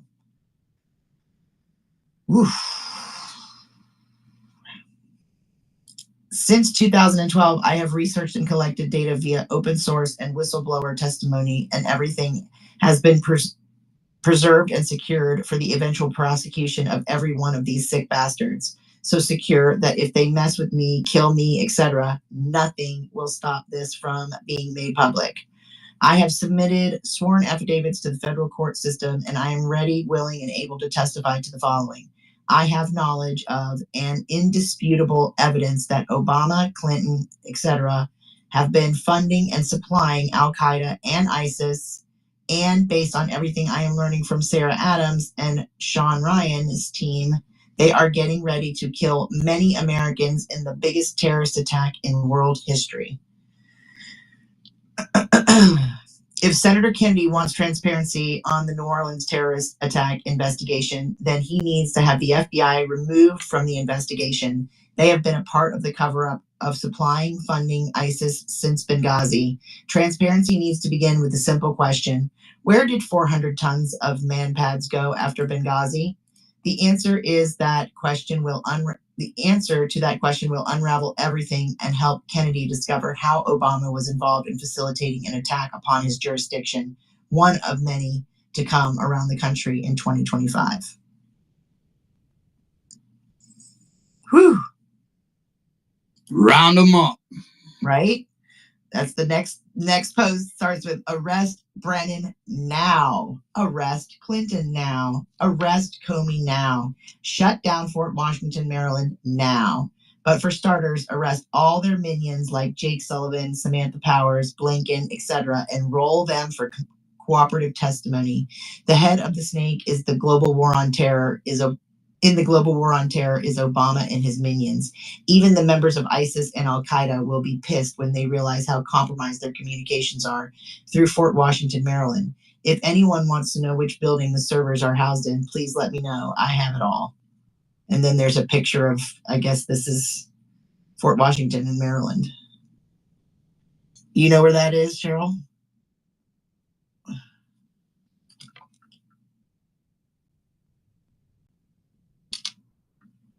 Sorry, I'm trying to type here. Yes, I know where Fort Washington is. It's actually, how do I explain it? It's kind of, if I can recall, I know that sounds stupid, kind of on the DC PG line, if that makes sense. There's this whole kind of block. Like part of my district actually had a sliver of PG County. And I believe there were like 45 constituents that are in that area. It's totally ridiculous. So I think Fort Washington is on the other side of the Woodrow Wilson Bridge from Virginia. Yeah, so it's, well, okay, it's right there. It's south of where the MGM casino is. Right, and that's PG County. Adam, yeah. As far as Hammer and Scorecard go, would you mind just DMing me about it? I mean, I know what what I'm looking for is the actual evidence, since everybody says there's incredible evidence. I said, but where's the actual evidence? So there is some evidence. I'd like to see it. Well, let's get to the hands before I continue. Go ahead, AJ, and then we'll get to Matt. Hey, everyone. Love and light patriots. Okay, just real quick. I thought I would share on Lavoy Finicum you were talking about when I came in the room. I was in Las Vegas a few years ago, and I worked with a producer, public access TV show on politics, William Wagner, and he asked me, because Shauna Cox was in the vehicle with Lavoy when he got out and he was shot. And so I went and got a 15-minute interview with Shauna to get her testimony. So I got that in the purple pill on a YouTube link. If you like, I could post that in the jumbo. Yeah, that'd be great. Okay, I'll put that up there. That's all. Thanks. Go ahead, Matt. So my question was actually for Cheryl. What is Fort Washington? That's a military base or Fort, or obviously, right? I mean, that's what goes on there. Apparently, a lot of bad Obama stuff. Yeah, no, Yeah. there's no military base there. I'm not aware of. Okay, I thought it was I thought it was a military base or something, like a training thing or whatever. I thought it was, but anyway, I just wanted to There know. is one like small installation, and it could be there. It's kind of hidden, so that could be where it is. I don't know. I'm sorry. I'll have to look that up to figure that out. Okay, I just wanted some clarification on that before we move on. Just because I don't want folks hearing, "Hey, Fort Washington, Maryland," and not know what it is. Yeah, apparently that's where they're housing the servers that they're using. It's a dumpy little town with a bunch of liquor stores. Yeah, right. It's like I'm trying to figure out if I've ever seen. I do know there's like one. It's like a park area, but you can't go in it. So I don't know. But you know what? Who knows? I mean, Obama's house is in Colorado. They could be there. Nobody goes there. You can't go there. I mean, it's very, very, very secure. So shoot, they could have. There could be servers under my building for all I know. I don't know. What is it? Obama's Muslim Brotherhood compound or something? Probably. Colorado. Well, Colorado is just. I mean, if you talk about places you would want to live, it's definitely Colorado. So yeah. Well, this speaks to. So this kind of gets into a little bit of the document that dropped.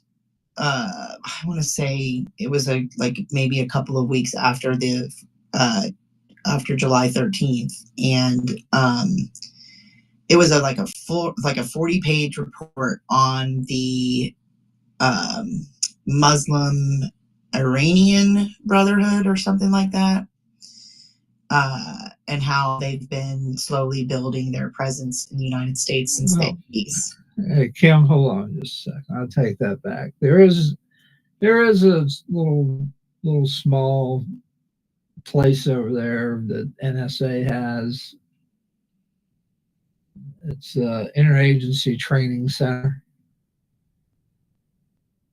Hey, Chris, but here's the problem. All these small groups like cartel, Muslims, whatever group they have, I don't know what group, Venezuelan groups that took over some of those apartment complexes.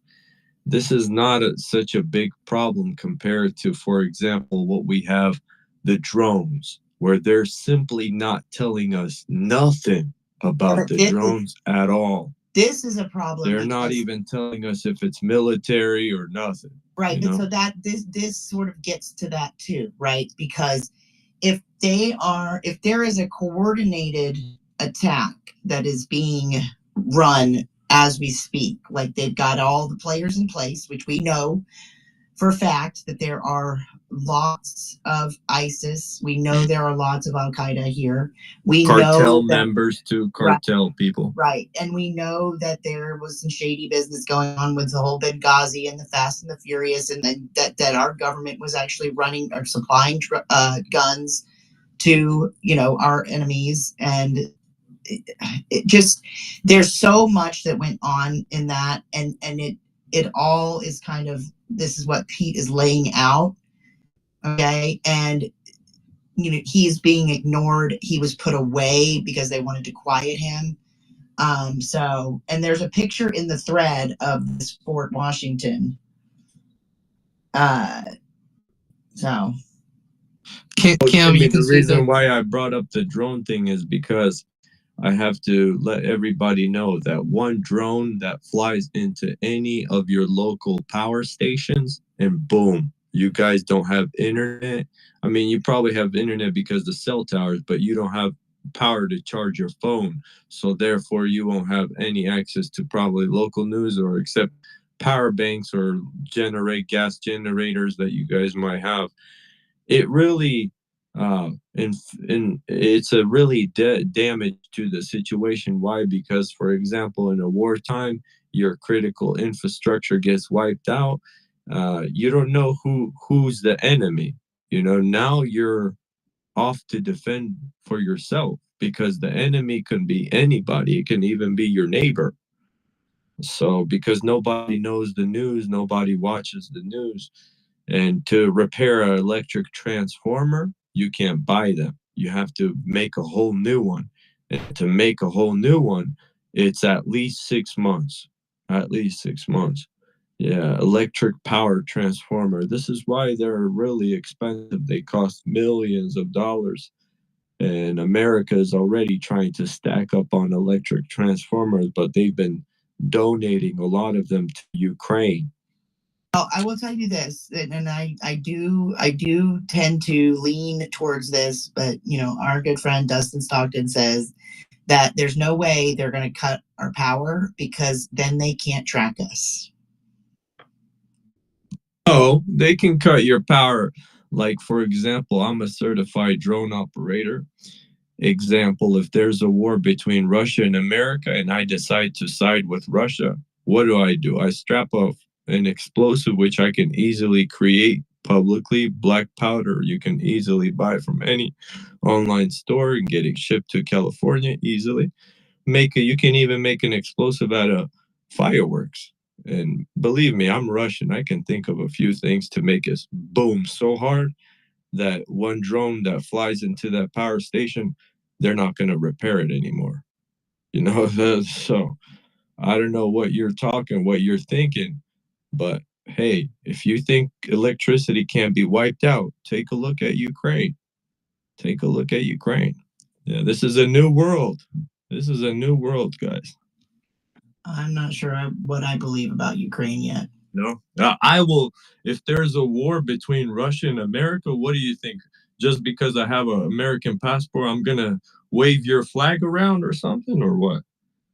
I'm gonna wipe out your electricity. I know where these electricity towers are in my local area. Are you threatening me?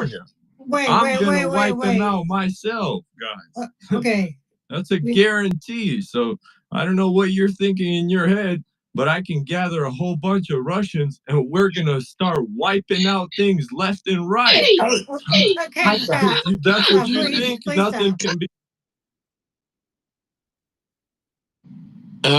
Why did I see that coming? All right, it's getting. It always comes when Fish is around. He starts threatening America. Right? Hey, you fuck around. I'm gonna come show you what Russia is all I don't know what she's thinking. Like, it's not possible. I can gather 10 Russians right now, and they'll be ready to go. Stop. Now, that's enough. We are having a discussion here, and you're not going to sit here and disrupt us. Now, stop it, Fish. Oh, I don't know what you think. Stop. We play a game here in America called Fish Out of Water. Well, one of you two brought him up, so there you go. Well, once again, not me. That's all. He was being good. He was being good, and then he wasn't. What do you want? You know where he was going. Come on now.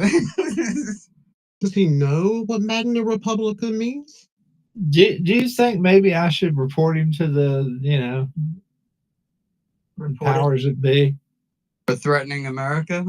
Oh, I'm going to do this if you fuck around with Russia, huh? I want to point all of our listeners and all the viewers and everyone in this space to look at our disclaimer that we post at the beginning of the space in the purple pill. So everyone go and read that, just in case you're confused. We do not endorse any violence. We love puppies, kittens, unicorns, and sunrises here, and that's all. And it's also included in the description of our Rumble and YouTube and Pilled streams. Thank you. We are a positive, peaceful group here at American Mission, right, Kim? That's right. We only read facts. That's all there is to it. But how does he sound like a New Yorker, like an offset New Yorker of some sort? Do we have like a little New York somewhere in Russia? I was just wondering.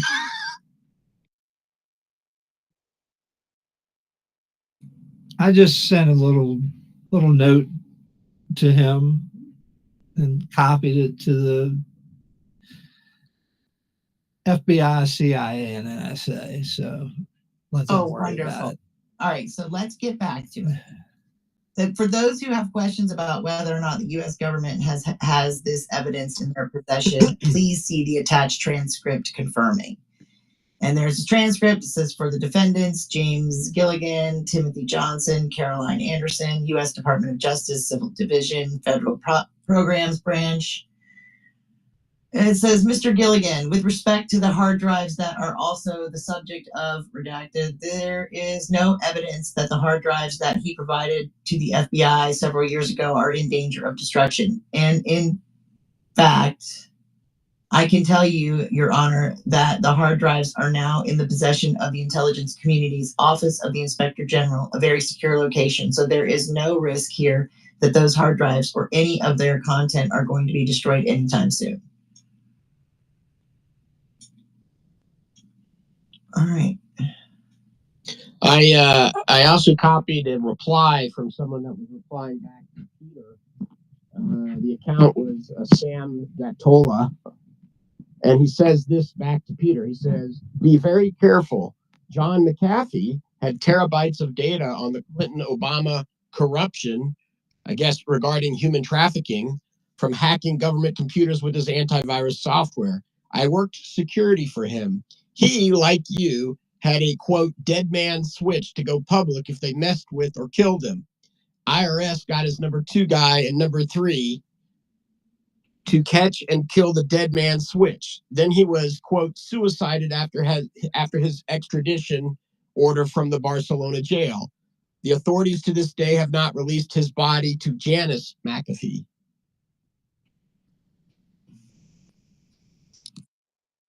Go ahead, Cheryl.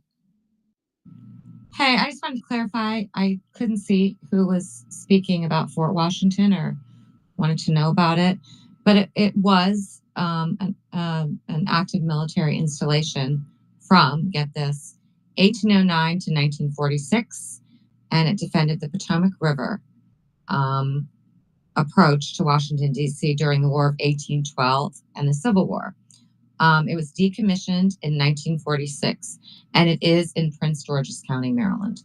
So now it's liquor stores and, not a very safe area, I guess. But I think there are nice communities there. I will say that. Yeah, Cheryl, you're absolutely correct. There is a historic Fort Washington in Maryland, and you can go see the fortification, the military architecture of the fort. And it's a tourist site that people can go see.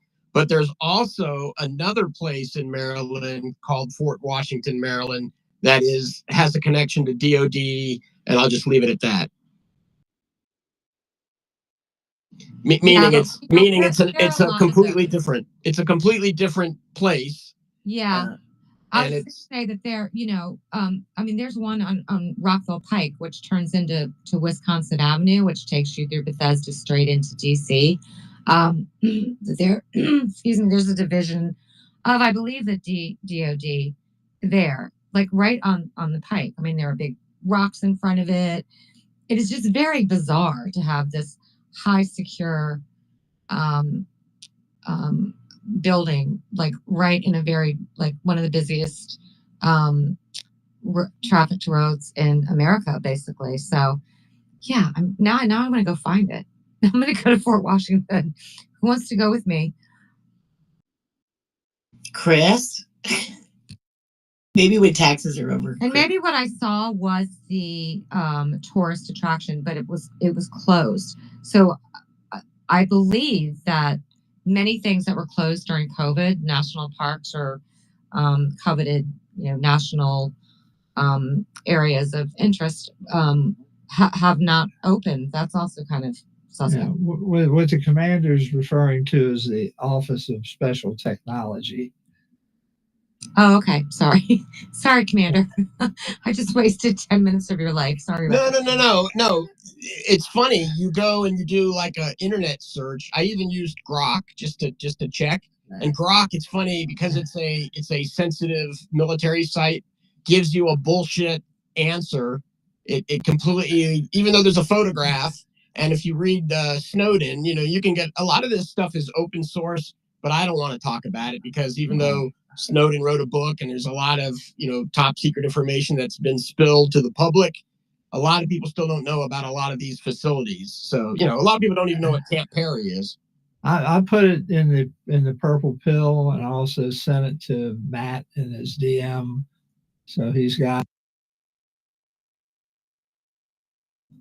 I put it in the purple pill and sent it to Matt in his DM. So if people want to look, they can look. It's up to them.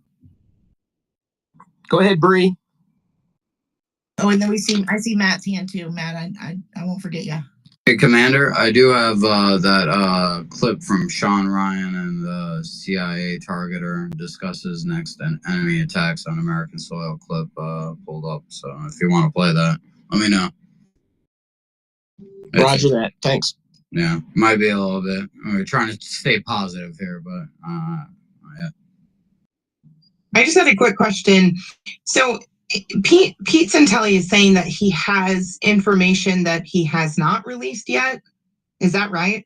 Yeah, so he has information that he has given a copy to the CIA's Inspector General, or one of them's Inspector General, or the Office of Inspector General, and like basically he turned over all of this evidence back in 2012 or 2014, and he was silenced and put away for 619 days. And No, I get that, but he doesn't have a copy. I guess my concern here is because you remember the last person who came up and said that they worked for McAfee and was right, and he had 2 or 3 Deadman switches or people he had handed off information to. I guess my only concern here is I don't understand why Pete Santelli would stick his neck out like this without having the CIA and without having Trump in office, without having anyone overseeing the CIA. I just don't. For one, I don't trust the OIG. I've never come across an OIG that has actually done their job in the last 4 years specifically. And I'm worried if he doesn't have a hard copy of the evidence that he turned over, and he's relying solely on the CIA's Office of Inspector General to not only maintain these hard drives, but then to have those, be his source of not only credibility, but proof. I have big, I'm worried for him. He says, since 2012, I have researched and collected data via open source and whistleblower testimony, and everything, all caps, has been preserved and secured for the eventual prosecution of every one of these sick bastards. So he has copies that he has secured in several locations. I hope he starts just putting it out. Honestly, I think that's the best thing for anyone that is in a situation like this. Just put it out on the record, get it public as fast as possible, and start doing interviews. Because honestly, if there's something to hide, if there is something that can be silenced, I don't know. I am so scared for whistleblowers today.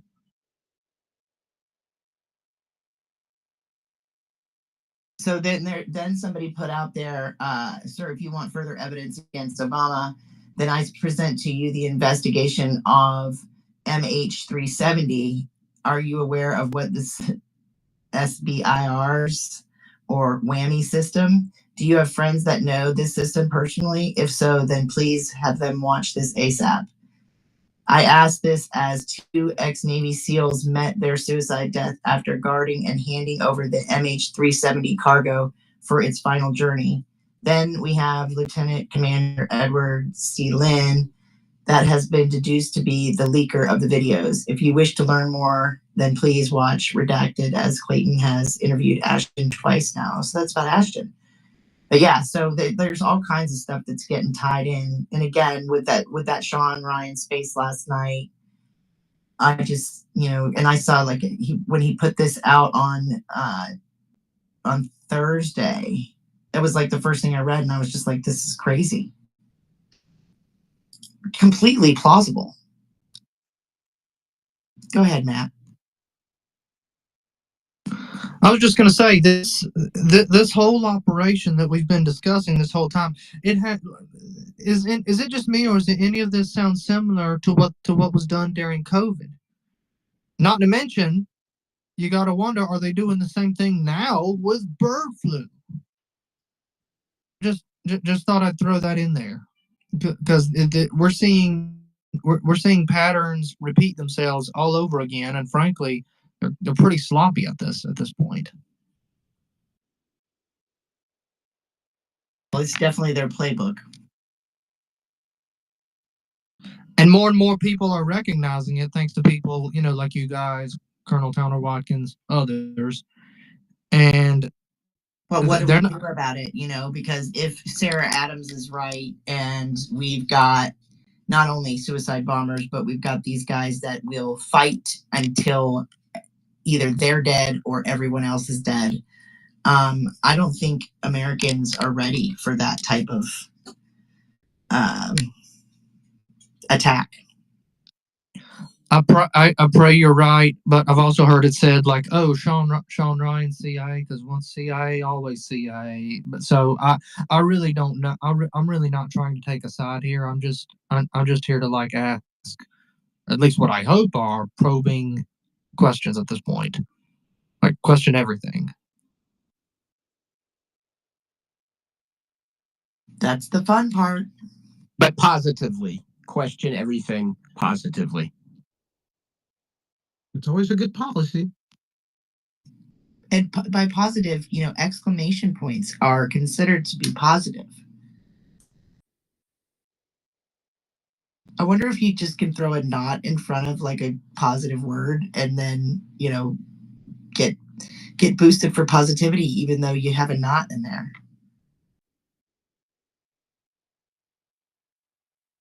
That's hilarious. That's hilarious. Right, I don't know. Unicorn fart. I don't know. Beautiful. Can you show me? Can you show me how to not be positive? Not. Is the AI set up for double negatives? And if it is, we'll just go triple negative. Don't feed the animals. Or is it don't feed the animals? AI animals now. Man, I mean, aminals. What? Aminals. Yeah. It's like Savvy calls it groke. Groke is broke. It sounds so weird to call it that. I don't know. It's now AIX anyway. I know. It's like it actually looks like G. Dude, I hate you for bringing that up, Kim. I hate you for bringing that up. Thanks. And all right. And you got the upside down cross. Yeah, I was gonna say you were in the speaker space, and you heard that. Yeah. Yeah. Go ahead, Kelly.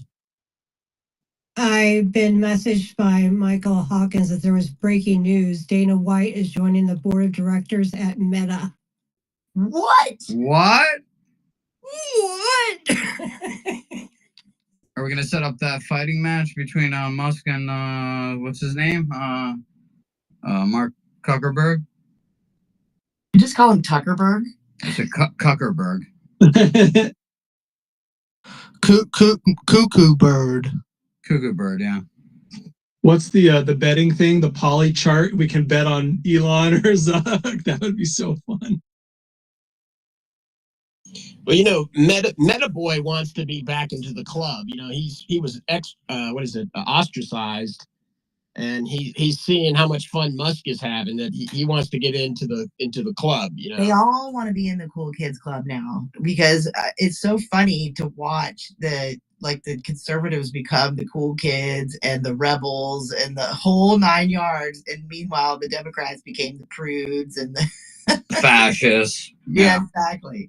This is how you know they're not sincere. Like Zuckerberg and especially Zuckerberg. I don't know about Elon or whatnot, but this is how you know they're not sincere. They're just kissing Trump's butt because they have to, not because they want to. No, I'll take that guy on in the octagon if he wants, man. I'd love a piece of him. Just break him up. Well, Facebook and Instagram are still peacefully censoring. and positively. they're still censoring you on like vaccine truthful information that's been proven. They're still trying to tell you it's misinfo. If they came out and apologized for that, which they'll never do, they might be able to get me back on their platform. I got removed from TikTok for uploading congressional hearings. They said it was misinformation. Yeah, similar story here. I don't use TikTok anymore either. Speaking of which, I think they have till January 20th. They have to either have an American buyer that buys TikTok or they're banned. I believe, isn't that right? Someone can double check me. I think Trump it's is trying to save it, but it's January 19th. Okay, I was off a day. Thank you. But if he saves it, I mean, they're gonna have to do something about the ridiculousness. You're not even allowed to like smoke on camera on there. Like you cannot smoke cigarettes. You can't cuss in the lives and stuff like that. Like that's just a little bit ridiculous. The thing with Mark, I would like to know to what extent was he threatened that he abided, right? Like he's saying he didn't want to go along with what they were telling him to do, but he did it. So like what kind of dirt, what kind of stuff like would compel him to silence information that essentially cost people their lives, you know? You can ask that same question about Jack Dorsey. Yeah, him too, both of them. You know, Dana White going in there is interesting. Maybe he'll take over Meta, and we'll have Dana White on Meta, and then Elon Musk on X. That'd be pretty cool. So that was I meant to ask. So that was the news. Dana White's joining the board of directors of Meta. Was that it? Yep, it's in the. Benny Johnson announced it. I shared it in a purple pill. I hope somebody brings that up in Punchbowl tomorrow.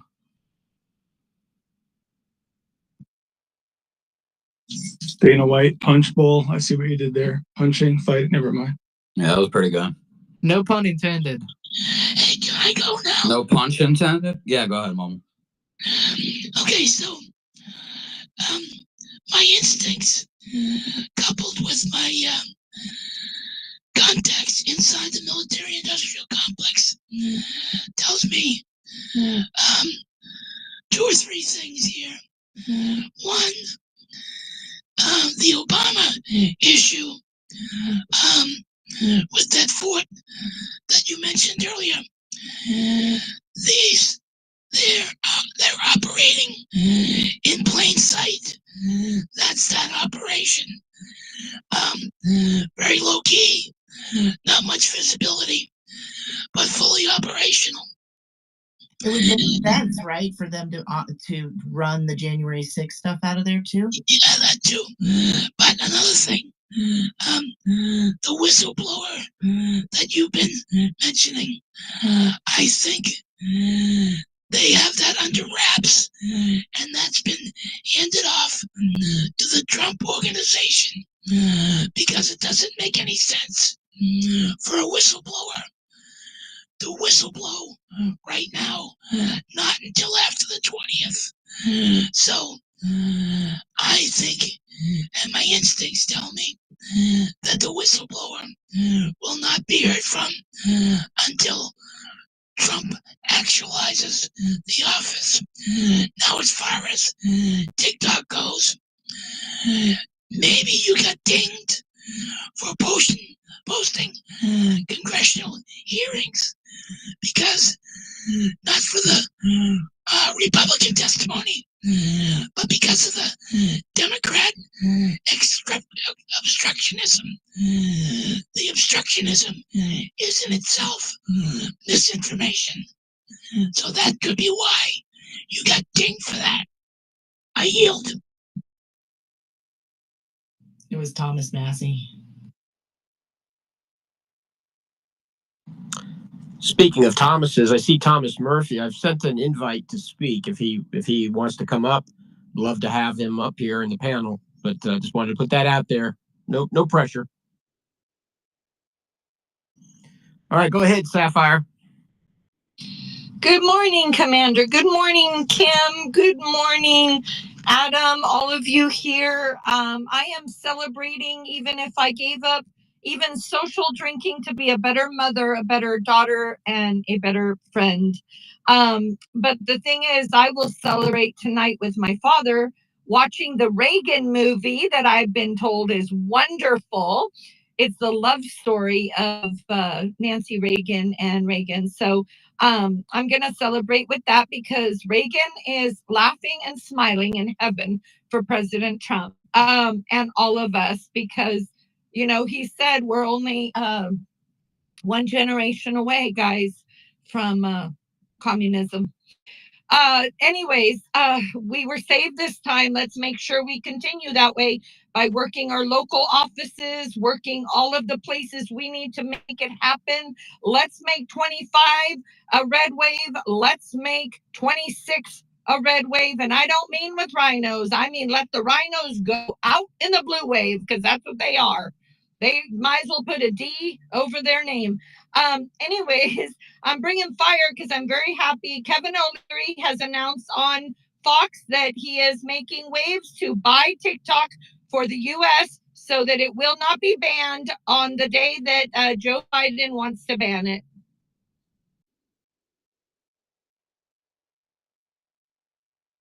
Breaking news, by the way. Excellent. I love that. Kevin Leary is pretty cool. He's been a fighter through and through with this. An outspoken voice, so definitely much respect to him, and good to hear that it'll be in someone's hands like him that has American values. He's been a reluctant fighter because he didn't really want to get involved in it, but he was like, I can't let this continue. This is absolutely ridiculous, especially with the New York real estate case. I mean, he's like, this is business. This is what everyone does. How you say what you suggest what the value is. You could make up any number you want, and then the real estate assessor comes in and assesses your property and evaluates it. You know, like that's the way things work. The bank sends their own people, so it's stupidity. I was so glad to hear him step up and Grant and everybody else in that sort of business.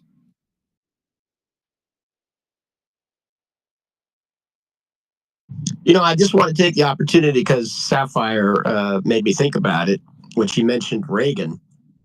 So we all know what Reagan did when he was president, and we know he was the governor of California, and people know he was the president of the Screen Actors Guild. He didn't do a lot of movies as an actor, but he was very busy behind the scenes.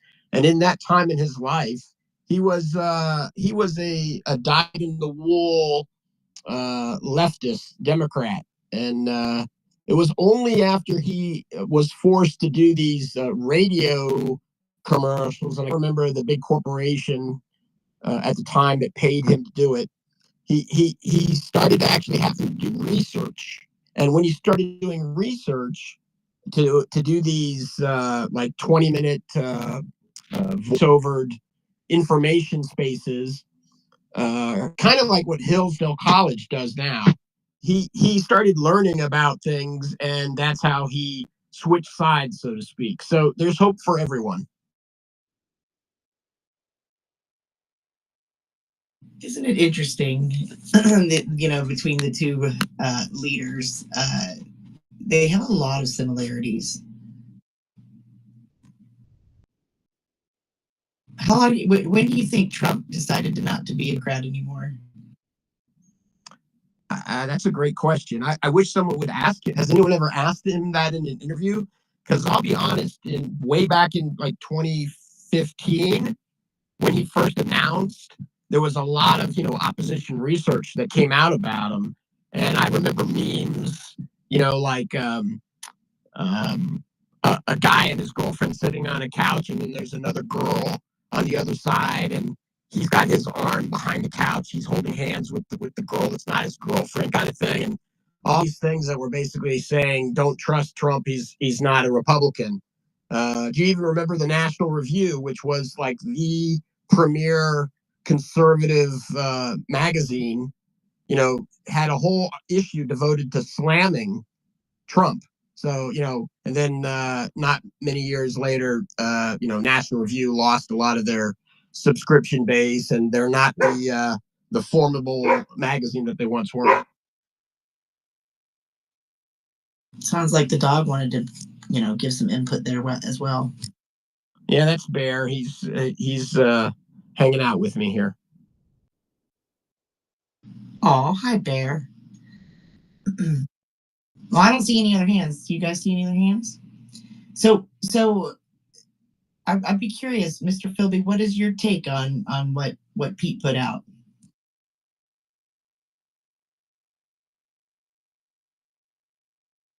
Like, does it seem legit to you?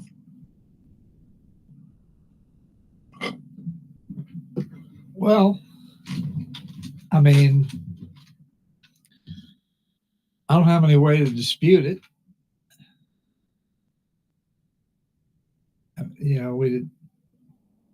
We've heard stories that are similar to this. The Benghazi thing never made any sense from the start. I mean, it was ridiculous, the whole thing. I mean, it just never made any sense. You had a Secretary of State who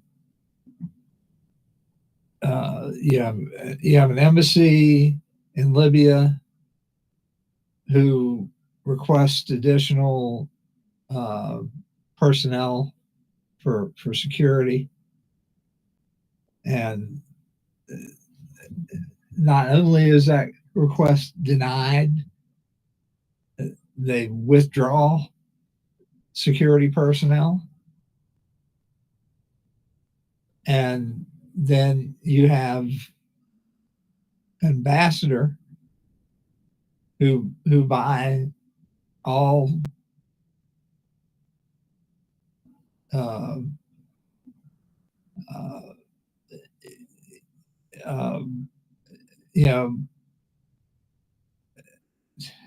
from everything that has been collected from the locals, everybody liked him. He was not somebody that was a problem for the locals. And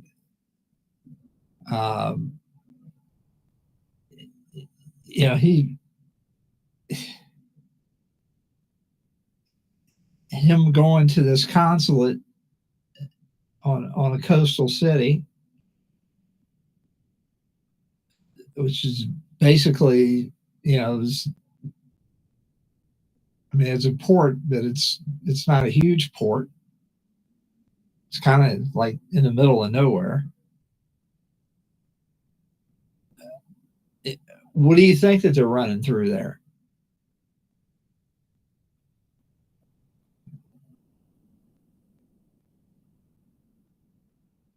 So, and then you have a terrorist attack that happens on September the 11th, or an attack on our consulate on September the 11th, and we're not allowed to think that that's a terrorist attack.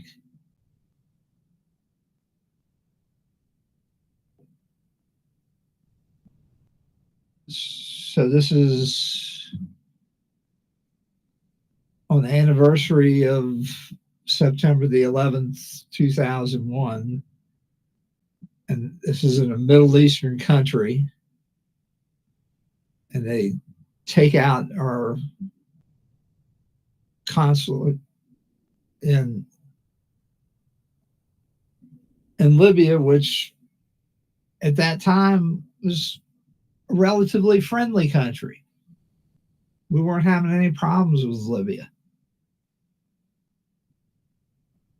And Gaddafi had no reason to cause any problems for the United States. He had been behaving himself rather well. He was actually helping Africa with it. You saw his projects for the water, to transport water underground, basically throughout Africa, and supply them with water. That was one of the things. And then he wanted to go to the gold standard, which is a no-no. So IMF is all up in that crap with Hillary. So, and then after the fact, they ran a lot of guns through there to, where. So then you had John McCain involved in this. Wait, what was his involvement? For those that don't know. Well, they were trying to supply arms to the quote unquote Free Syrian Army. They were sending them ISIS, but yeah. Yeah. Well, I mean, basically, the Free Syrian Army was, it was like Adam it was said, infiltrated, by ISIS. ISIS. They were supplying arms to ISIS. So I mean, it was basically the same thing. Yes, so, and one of the spin-off groups that was related to ISIS is a group called HTS. And the current head of Syria today, as we speak, used to have a $10 million bounty on his head by the FBI, and now all of a sudden he's a diplomat and a benign ruler of Syria. And did so he back off, that guy, the Jabalani or whatever the heck his name is? Did he back off? I think somebody else is in like actual position now, and that they're willing to, they want peace with Israel and that they want to trade and so on and so forth. At least that's what, from what I've been hearing out of there lately. I haven't been paying too much attention with all the crap going on here, but that could be Adam, if that happened like in the last 48 hours. I haven't looked at it since then. No, I mean, Bibi Netanyahu said, day after all that went down over there, that they were open to trade with them. They just wanted to make sure that that the Golan Heights are protected, and they kind of they set up shop on their border to make sure that none of that nonsense built over there, which was good. And why do the Syrians care one way or the other about the Golan Heights? I mean, really? No, they don't. Yeah. I mean, it's no man's land. Why do they care? It's not like they have any cities there that they've got to, take care of or go collect taxes from. I mean,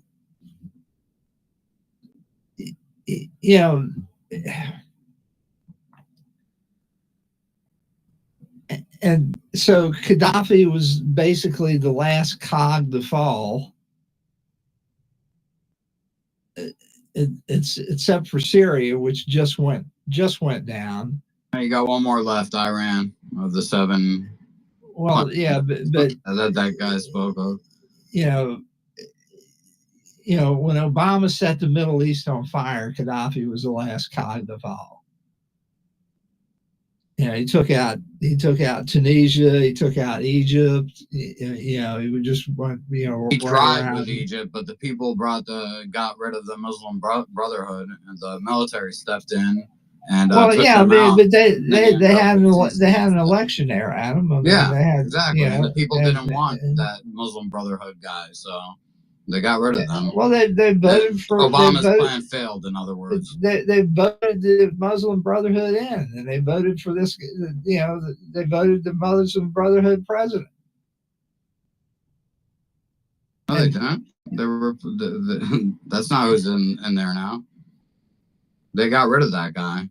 Yeah, that's where Obama failed. Yeah, and then when the Muslim Brotherhood president decided he was going to start changing people in the Egyptian army, the head of the Egyptian army said, "I don't think so," and proceeded to do the same thing as Anwar Sadat did, or actually the predecessor of Anwar Sadat, Nasser, and gave him a choice. He said, "You can leave Egypt under your own power, or we'll either lock you up or kill you."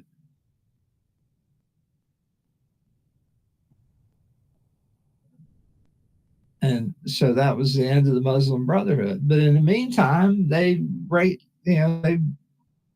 rode roughshod and created havoc, all over Egypt, and burned down Coptic Christian churches and did all sorts of nasty things. Well, they're still going, aren't they? Well, no, the Muslim Brotherhood's out of Egypt. Chris.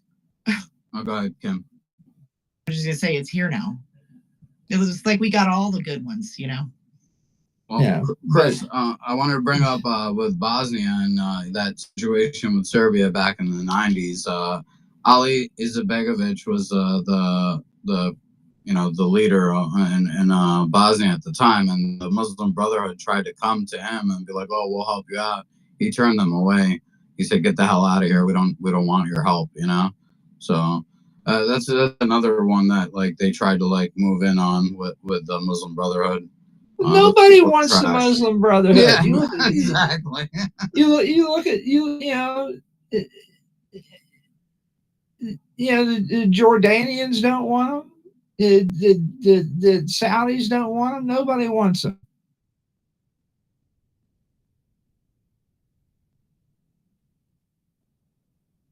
And Hamas is filled with the Muslim Brothers. So why do you think nobody wants to take refugees from Gaza? Even Syria and other countries that Syria did take refugees from Gaza and former Palestine like way back, and they have this like kind of like tin hut city basically, and Assad used to like go after them quite a bit. That was when Arafat was in charge of the Palestinians. Yeah. That was different. They were still Arab then. Now they've been corrupted for generations. I mean, the children are being taught Muslim Brotherhood. Yeah. And the schools they're taught to hate and loathe and all that stuff. Yeah, I've seen some of the stuff that the propaganda they push out there, and it's just but not here. We love, and we want to love America Mission and maybe even go and support America Mission. We are live streaming on a bunch of platforms. I'm not good at always going through the list, but we got QUX. Are we doing Rumble? We were doing YouTube. Rumble, Pilled, YouTube. Pilled. Yep. So you got a lot of options there. The other thing I believe is we have merch, don't we, Kim? We have merch we sell on. You can get some awesome merch on our website. We do. We have apparel. We have cool shirts and hats and beanies, and then we also have shot glasses and frisbees and all kinds of other good stuff in our swag shop. And we have donations through our tips up at the top of the America Mission subscriptions. We take subscriptions. What is it? $2? $2 a month, and you can just help support us. You really don't realize how much that $2 helps, but it can make a huge difference in making sure that America Mission can continue to operate, because we all do this for free right now. Yeah, guys, I will tell everybody listening to this cast that it's an interactive environment, and America Mission has for years now been the voice on X to get out and make change and get people involved. In all of my texts and things that come out and how much I try to support American Mission, I always ask, what is your American mission? And I love that phrase that it's an American Mission motto, basically. So basically, what can they do to help you? So if you want to get involved and you want to have a group that'll support you and your ideas and what it means to be free and what it means to support freedom, just please follow these guys, do what you can to help, and just think of, they're always great to have items, and then but it's also a good way to support American Mission. So in your American Mission, Magna, how we have MAGA, we have MAHA, and I saw MAYM, and I'm like, what is it, ma'am? And I'm like, what? And it finally clicked. I was like, oh, make America your mission. I heard Kelly and Kim say it. So. Mammy. Not Mammy. It's Mayhem. Not Maine either. But make America your mission. MAYM. I love it. Yeah, but just think it's less than the cost, half a Starbucks coffee a month to support us. How much is a Starbucks coffee nowadays? Like $12 or something? No, it's like $4 if you get a large. What? That sounds. I don't believe that. When was the last time you went to Starbucks, Chris? That was more. I'm with Adam. I'm gonna throw a red flag on Chris. $4 for a large Starbucks. I think you're talking. You're so 2022. No, it's still for just a cup of coffee. I'm not talking about a frou-frou coffee. What the hell kind of like coffee? a macchiato? No, I'm talking about black coffee. I can see that. Just regular plain coffee for $4. Just plain coffee. Yeah. All right. Yeah. If you get one of their Not a macchiatos venti or flat white extra shot of espressos. espresso 7 spoon. I mean, if you get like 7 squirts of something and the whipped cream on the top of it, then you're going to pay $8 or $9. Hey, watch it. You might get Bumble excited. Yeah. Hey, Commander, don't get him started. Stop.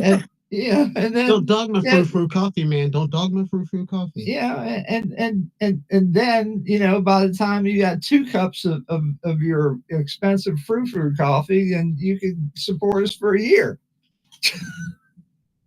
Have you ever had a double shot espresso macchiato? Well, that's good stuff, man.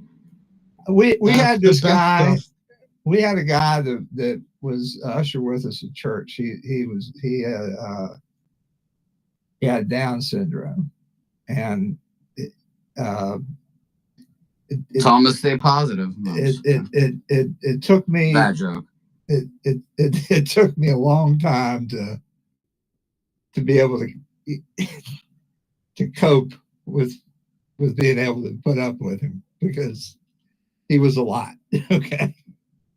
But I came around, and we go to Starbucks after Mass on Saturday, and he would order this coffee drink, and he'd always get somebody else to buy it for him. So he had this card, this piece of paper, and he had this coffee drink written down. So I agreed to buy it for him. And I walked up and I gave it to the cashier, to the barista. And I said, "I'd like to order this." And she said, "Are you sure?" I said, "Yeah, I'm sure." It was like $12. I said, "Well, no wonder he's getting everybody to buy his damn coffee for him." Yeah. But it must have had 5 or 6 shots of different stuff in it, plus whipped cream and a little chocolate drizzle on top and all this other crap.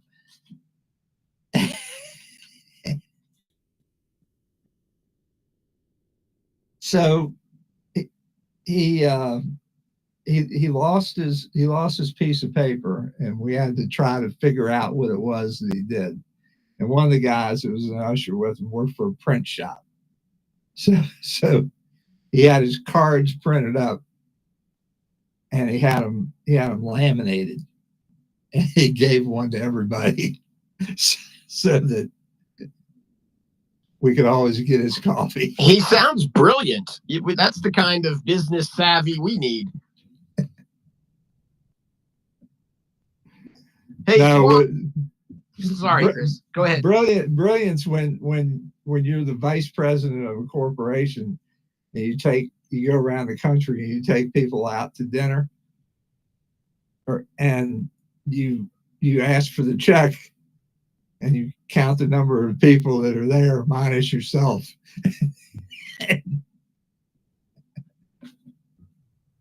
That's brilliant. And we had a VP that used to do that. He never paid for anything. All right. I see Swamp Marine. He's been on the panel for a while, but he's been very quiet. So what do you think about all this craziness, Swamp Marine? Are you there? Yeah, I'm here. I actually only wanted to come up. Let me turn this off. A while ago, when that crazy dude came on and was talking about blowing up transformers and how it takes weeks and months, and he's going to come for America and all that other crap, I was like, what a load. That's the only reason I came up, because he was so full of shit. And then you guys were talking about other stuff, and I'm not an expert on all of it, except for one thing I'll tell you. Nobody, I know the Muslim Brotherhood has proliferated everywhere, and I worked over there in Tunisia for years and a few other places, and I'll say that one of the main things when it comes to the Palestinians is nobody wants Palestinians. That's another whole issue in itself, and it scientifically goes back to, well, so does like Pakistanis, but I don't want to. This isn't racial or anything, but there's a shit ton of inbreeding that goes on there, and a lot of them are just plain freaking butt ass crazy. And every time somebody invites the Palestinians in their country, like Jordan, they try to kill the king. The Jordanians have killed more Palestinians than anybody on earth times 100. So, yeah, that issue's been going on for a long time. But the Muslim Brotherhood thing, yeah, they're on the outs, and I'm cautiously hopeful in a lot of things on that report. Man, I don't doubt anything now. I used to be a Boy Scout and believed in our country, and not so much. I always still believe in our country, but I actually believe that most of the people in government were good guys. I don't believe that anymore. I believe that we need to clean that whole fucking place out. Excuse my language. I'm sorry, but that whole thing is corrupt, and thank God we won. And that's all. Yeah, no, I'm in the same boat with you. You know, I was raised in a military family, and my great uncle served, my dad, my brother, myself, all in the Navy, and you know, I thought that the FBI was the good guys. I thought the government was the good guys. I've always loved the U.S. Constitution. I love the American people, but there's so much corruption, and it's infiltrated the court system. So we have two-tier justice system. I really hope and pray that Trump will be able to get his people where they need to go, and that they clean up this corruption. I mean, it's really a filthy stable, and the whole stable needs to be swept out. It's just terrible. Amen on that. Hey, Hey. oh, sorry. Oh, I was just going to say real quick, I just put up in the Jumbotron, looks like a Pixel Pusher is putting out a new competition or whatever, and featuring an interactive segment of whose profile are we highlighting now. And Jen is one of the ones to be voted on, so Jen Lawrence. So if you go up in the Jumbotron, click on that and vote for our Jen. I'd really appreciate it. Thanks.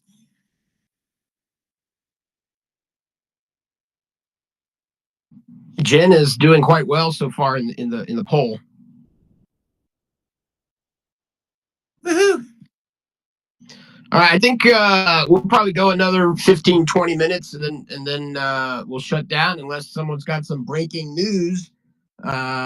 Anyone have any more comments about the Centilli X thread? We can still talk about that. We can talk about how we dodged a terrible calamity by Trump getting certified as the president today, and that we should all be happy. We should be celebrating that, although don't let your guard down, because we still have what is that, 14 days left before the inauguration. Do we need to worry about the January 10th deal about him being sentenced? Oh, thank you, Kelly. That reminded me. I was thinking earlier, this thought is, what would happen? This is just a think exercise, and I'd love to get your comments on it, everyone in the panel. What would happen if Trump just didn't even go to the sentencing, either remotely with a Zoom meeting or in person? What if he just literally didn't show up? He would then be in contempt, and then wouldn't Merchant have to put him in jail or something? I don't know. I think it would make for a great confrontation that needs to be addressed. I think he should go to New York. I think that see if the president elect goes to New York, you know what that does? That costs the city in New York millions of dollars in security. And you know, I think that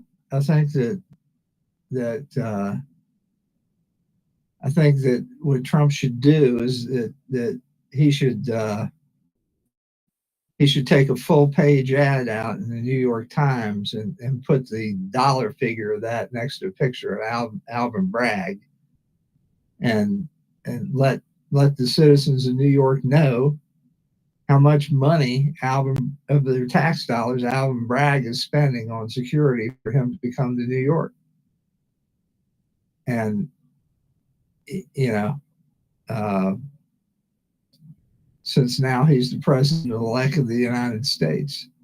Why don't they just take the $9 million that Judge Merchan's daughter has been paid by the Democrats? They could take that money that she's gotten, which of course I'm sure, you know, there's firewalls. Daddy can't get any of that money, I'm sure. And they could just like pay New York with that money. Oh yeah, you don't think he's going to be going on vacation to the Caicos and Turks? Hey, after January 10th, I don't think you're going to see that guy. He's gonna quietly retire. They won't even have a retirement party. He will just disappear. No, he's a judge in the Bannon trial.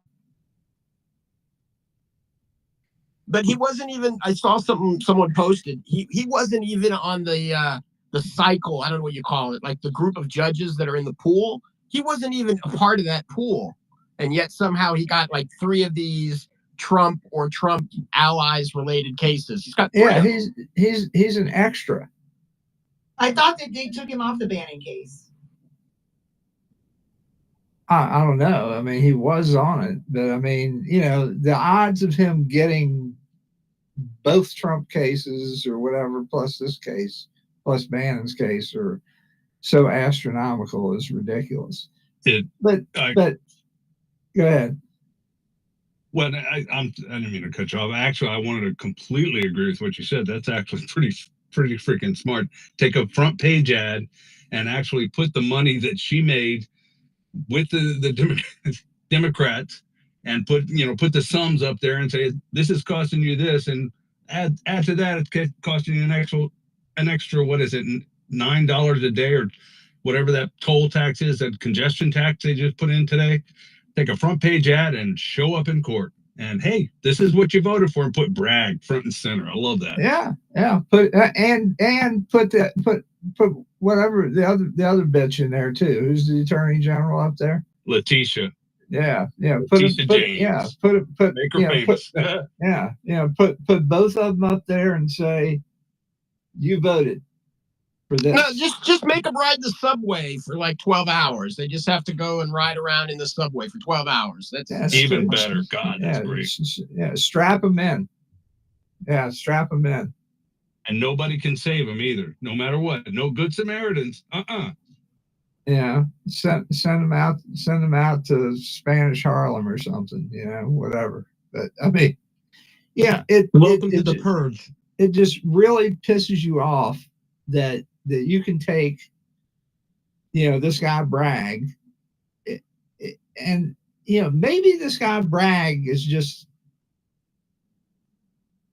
I don't know what to think about him, because he looked at this case originally and he had the good sense to say, I don't want to have anything to do with it.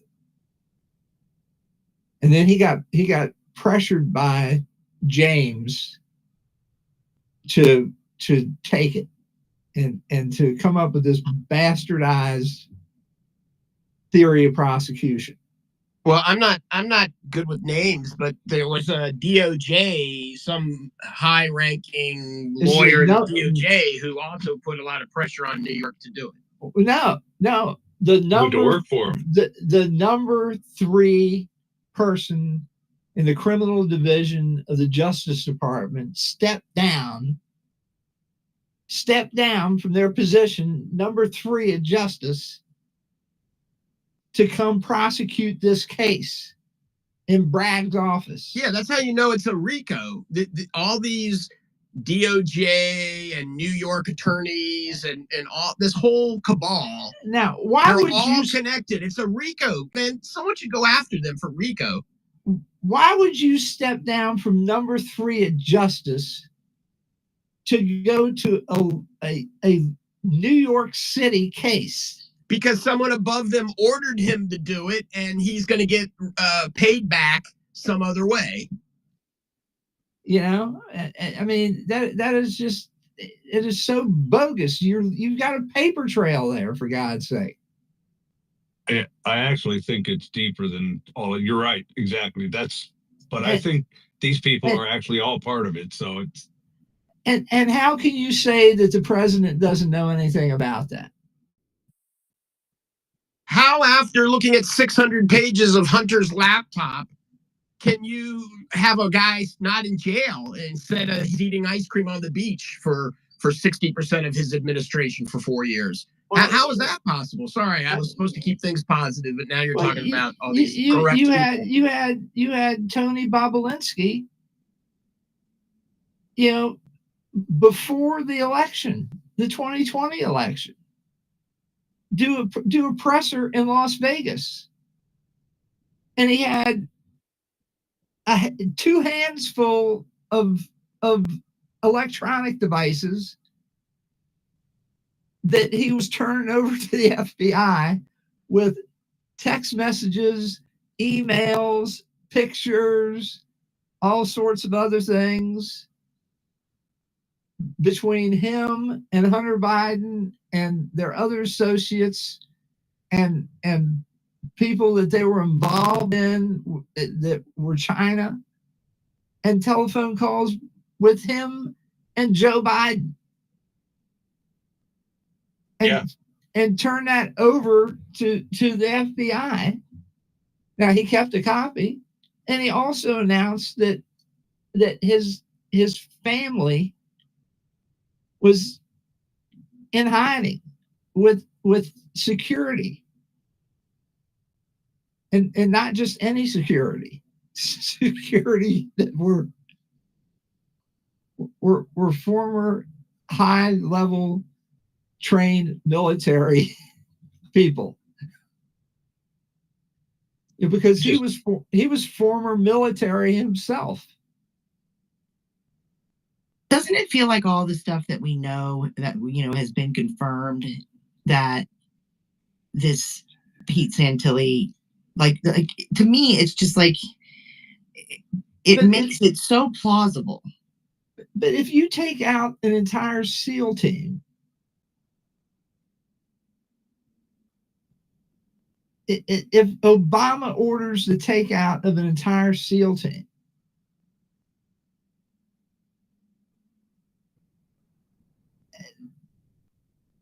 yeah, that's whether you're the commander in chief or not. That's treason in my book. Why can't we get this guy? Like, why can we not recognize him for what he is? I mean, you don't get a pass for that. I don't know what you think, Commander, but I don't think you get a pass for that. I want, after the 20th of January, I want justice. I want real justice. I don't want vigilante. I want real legal justice. And there are a lot of judges, senior judges on the DC circuit, that need to be removed. They need to be impeached, or they need to be told to retire, however they have to do it. When you look at the FISA abuses, it's just the corruption is so, we would have to talk for 20 hours and we would barely scratch the surface of it. Well, I wrote a piece. I don't know if Kim's going to put it out. This is maybe, I think it's on the website, or maybe it's coming tomorrow. That after the 20th of January, there needs to be investigations of all of this stuff, and that they need to impanel grand juries not in the District of Columbia.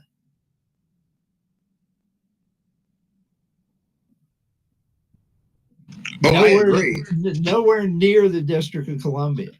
They need to be in the Eastern District of Virginia, or in Southern District of Maryland, or you can put them in out in Kansas for all I care. I don't it doesn't matter. They just need to be the hell out of DC. And normal Americans need to take a look at this, and there need to be federal jurists that are going to be able to look at these cases. And I'm not saying these people aren't entitled to fair trials, because certainly they are, okay? But you have to have jurists that are not going to look over the front of the bench and chastise defendants for deaths of people on a day that they didn't die. Five police officers died on January the 6th, and you have no remorse. Well, okay, Mr. Judge, sir, where are your death certificates to, prove your accusation that why are you on the bench if you're making these accusations? You have no idea what you're talking about.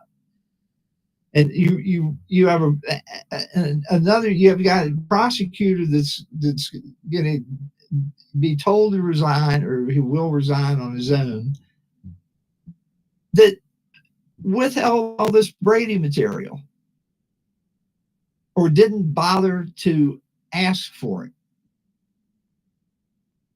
and overcharged all these people with a crime that had nothing to do with anything.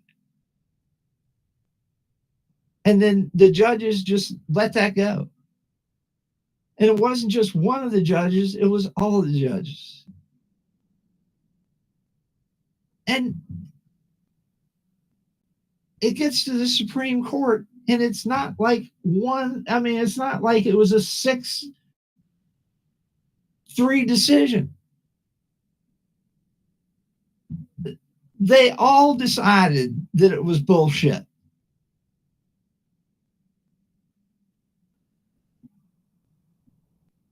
I mean, they may have gotten to it in different ways, but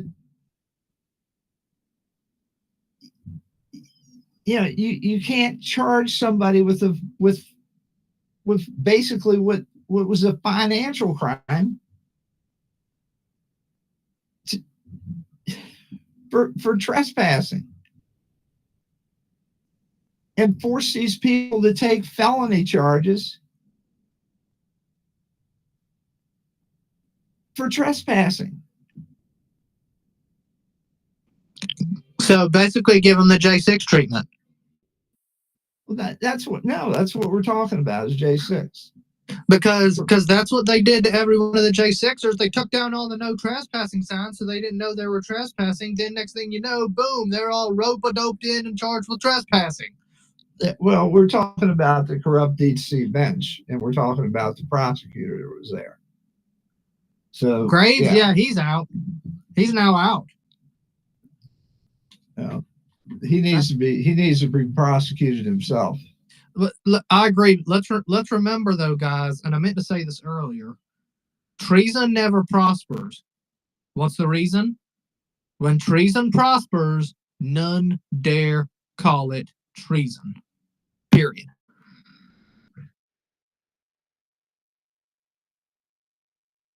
That's why there's a solution for treason. And we all, hang them. I mean, I will get my popcorn. I will trot down to the local square for that one. Now it's Mahaga. How do you pronounce an MH? It's Maga. It's Maga. Make hanging great again. Mahaga. Peacefully. After a fair trial, yes. And with puppies and rainbows. Yeah, with all due respect. There's plenty of room at the Navy Yard. Okay, plenty of room. But by the way, guys, before I get out of here, I do want to let y'all know of a couple things. First of all, tomorrow night, my friend Brandy has her Trafficking Tuesday space, starting at 8 p.m. Eastern, 7 Central. Y'all want to come hang with her? She didn't ask me to plug it for her. I just know that you guys were interested in it when I had y'all on and she was there. So y'all come hang with her tomorrow night. At 8, we're gonna Allie Hopper will be there. We're gonna be talking tech. So that should be an interesting conversation. Tomorrow morning, I usually don't do this, but tomorrow morning I am hosting Taryn Gregson and We the Patriots USA's Vice President Brian Festa. However, that will be a pretty short space and it's only going to run an hour. And we're going to get in. We're going to talk about the legal update that just came down surrounding Taryn's case. And for those of you who don't know or are unfamiliar with it, let me fill you in real quick. Taryn used to work for the PGA. She got fired in 2021, and she's suing because the PGA this is insane. So she did not want to take the COVID vaccine for obvious reasons, and but then they said, okay, you don't want to take the shot, fine, but you have to do mandatory. You're required to wear a mask, and you have to do COVID testing. She refused to do that and said, and requested a religious exemption, which she was denied. And she specifically requested a religious exemption, and this is fascinating to me, because every time somebody covered their face in the Bible, it was out of shame. And so, based on that, she has a sincerely held religious belief that you shouldn't have to cover your face. So she requested a religious exemption for that PGA refused.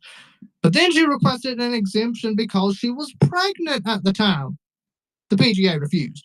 So a judge came back and said, we're not dismissing this case, PGA. Y'all have to answer for this by January 17th. So that's tomorrow morning at 10:30 a.m. Eastern, 9:30 Central. I hope I hope y'all will be there for that. But and then Friday night I've got John Davidson. He's the filmmaker behind the film Epidemic of Fraud. That should be a fantastic conversation. It will be a more longer form than the one tomorrow, because the one tomorrow is going to be pretty tight as far as time and as far as topic goes. So that's all I got. I gotta give it to you, thank Matt. you, Matt. Yes, I am Kelly. I'm going to be putting some of Matt's spaces onto our calendar for everybody. And I also want to talk to the team tonight about some ideas for the Octagon on Tuesdays and Thursdays. So stay tuned for that one. Sounds great. And then Chris's article that he mentioned, yes, it'll probably go out tomorrow. May post his X article and from our website. But I just need a little feature graphic for our Miss Kim that does everything. I got to read it first. When did this come about? Today. By the way, Kim, I love the graphic you guys put together for my space this past Friday. That was awesome, and Savvy loved it too. Yeah, that was a quick put together. We also have an award that we're working on to hand out, but Kim doesn't like it very much. Wait, you mean the Golden Butt Plug Awards? What? The Bumble Bikini Awards? No, I'm just... Which awards do I not like? Real quick, can I plug something? Is that okay? Yes, plug away. All right. I just uploaded a new video to X, and it's the Barney Miller Show from 1981, season 7, episode 8. It's a clip from it. He's talking about the Trilateral Commission founded by David Rockefeller back in 1973. So if you could help me gain some impressions, quote post it. That way you're not just reposting it. Like it, bookmark it, share it. Please. Thank you. All right. Anyone else got any information for the good of the order? I brought Pepe up. Pepe, you got anything? I just got finished making a movie poster for this new movie coming 2025. If you are interested in seeing it in the pill. Of course. Well, I think we're going to wrap it. Okay, I just want one thing. I need somebody to assure me that all this stuff that Biden is pushing out, these orders, like not offshore drilling and stuff, that we can undo all this stuff he's doing now. Can somebody promise me that? We're going to undo everything because we'll be in charge and they won't be. And that's just it. We can do whatever we want. We're going to be able to do it. I mean, I don't anything that is an executive order can go in the trash can as soon as Trump comes in. Well, when we use the whiteout and we white out number 46 because he's an illegitimate president who sold our country out, then all of that stuff's going to be undone. Don't you remember when Biden came in and they put this like stack of 40 executive orders on his desk, and he went through and he signed them all? I mean, he did like 19 the first week, and, his hand got tired, so they gave him a few days off. And then, a week later, they came back and they did, about 5 or 6 more. Yeah, that was to undo pretty much everything Donald Trump had done. And they did that. They did that without any consideration to any good thing that may have been in there. There could have been like good stuff. I mean, one thing that they undid was the $30 insulin. You're absolutely correct. Thank you. Thank you for bringing that up. They undid what Trump did with the insulin, right? Yeah, and then they waited 3 years, made people suffer, and came back, and then they did it themselves and pretended like it had never been done before. Like Kamala got those prices down. Well, there's one way to get prices down. Stop printing the damn dollar. Oh my gosh. Well, I don't know.